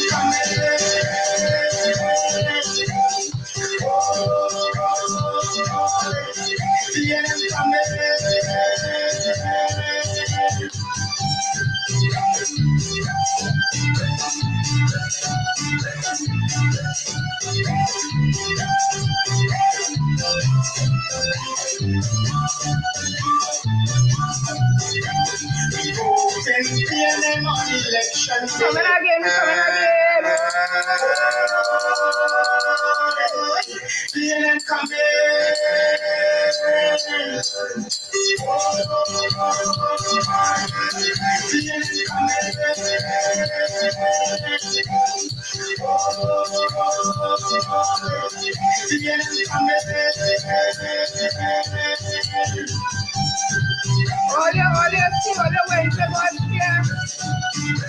All the Wednesday goes when I come with something fresh, something new. The only hope. Duffy says so, you know. Duffy says so. Duffy says the only hope we have. If I don't feel like, let me get quick. The only hope we have, Duffy says so. You know who is Duffy? Rodney Charles. No, I hear he's live by a cemetery. When they open it, goes straight in the cemetery. Duffy says so. And Lila who plainly want to throw talk. Hear them. We love you so we take good care of you. Only the PNM have a plan. Anybody. And the PNM party is the best party to take Trinidad and Tobago out of the morass and out of the nonsense and out of the stupidity that passes for governance in Trinidad and Tobago. We love you so we take good care of you. Only the PNM understand. We love you so we take good care of you. Only the PNM. People, you all have a blessed night. See you all. So we take good care of you. Here later. Oh, God, anybody. And PNM party, the best party to take Trinidad out of the morass and out of the nonsense and out of the stupidity that passes for governance in Trinidad and Tobago.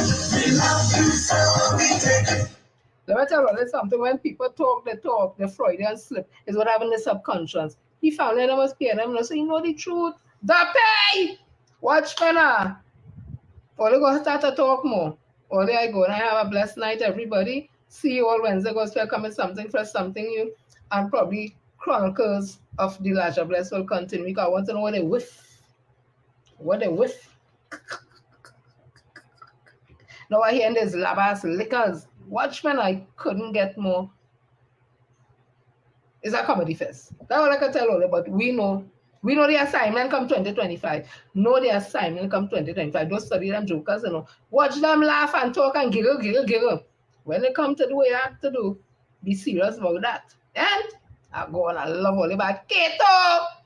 Come back online with me Wednesday again, right? I go on, everybody. Love you. All my fans and them out in foreign, our fans in foreign now. Hello. Again, I condition what kind of thing. They out there in Calvary and Virginia. And watch me now. Jen. This is the girl Jen, sister Jenny, Auntie Jenny. If you want to get formal, Miss Jennifer Frederick, another edition of the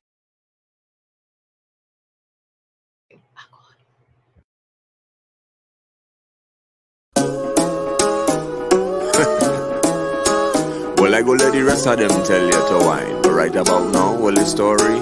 I know this big woman ever since I was small, but she never ever age at all. And when the moon full and the nighttime fall, you better hope it's not your name she call. People in the village used to tell me a tale about a woman in a broad brim hat and a veil, but she eyes like fire and she skin like scales. And if she ever hold you go worse than jail. And yes, I don't see she in the night when I pass. 1 foot in the road, 1 foot in the grass. Just to get a chance, men go spend all the last. So the smell of perfume mixed with the labas. In a long flowing dress, she's a sweet seductress and does spray on man when they drunk and they want this to suck out your soul. Well, to see that is success. And every night I know this big woman ever since I was small, but she never ever aged at all. When the moon full and the nighttime fall, you better hope it's not your name she call. People in the village used to tell me a tale about a woman in a broad brim hat and a veil, but she eyes like fire and she skin like scales. And if she ever hold you go worse than jail. And yes, I don't see she in the night when I pass. 1 foot in the road, 1 foot in the grass. Just to get a chance, men go spend all the last. So the smell of perfume mixed with the labas. In a long flowing dress, she's a sweet seductress and does spray on man when they drunk and they worthless to suck out your soul. Well, to see that is success. And every night you could find she in the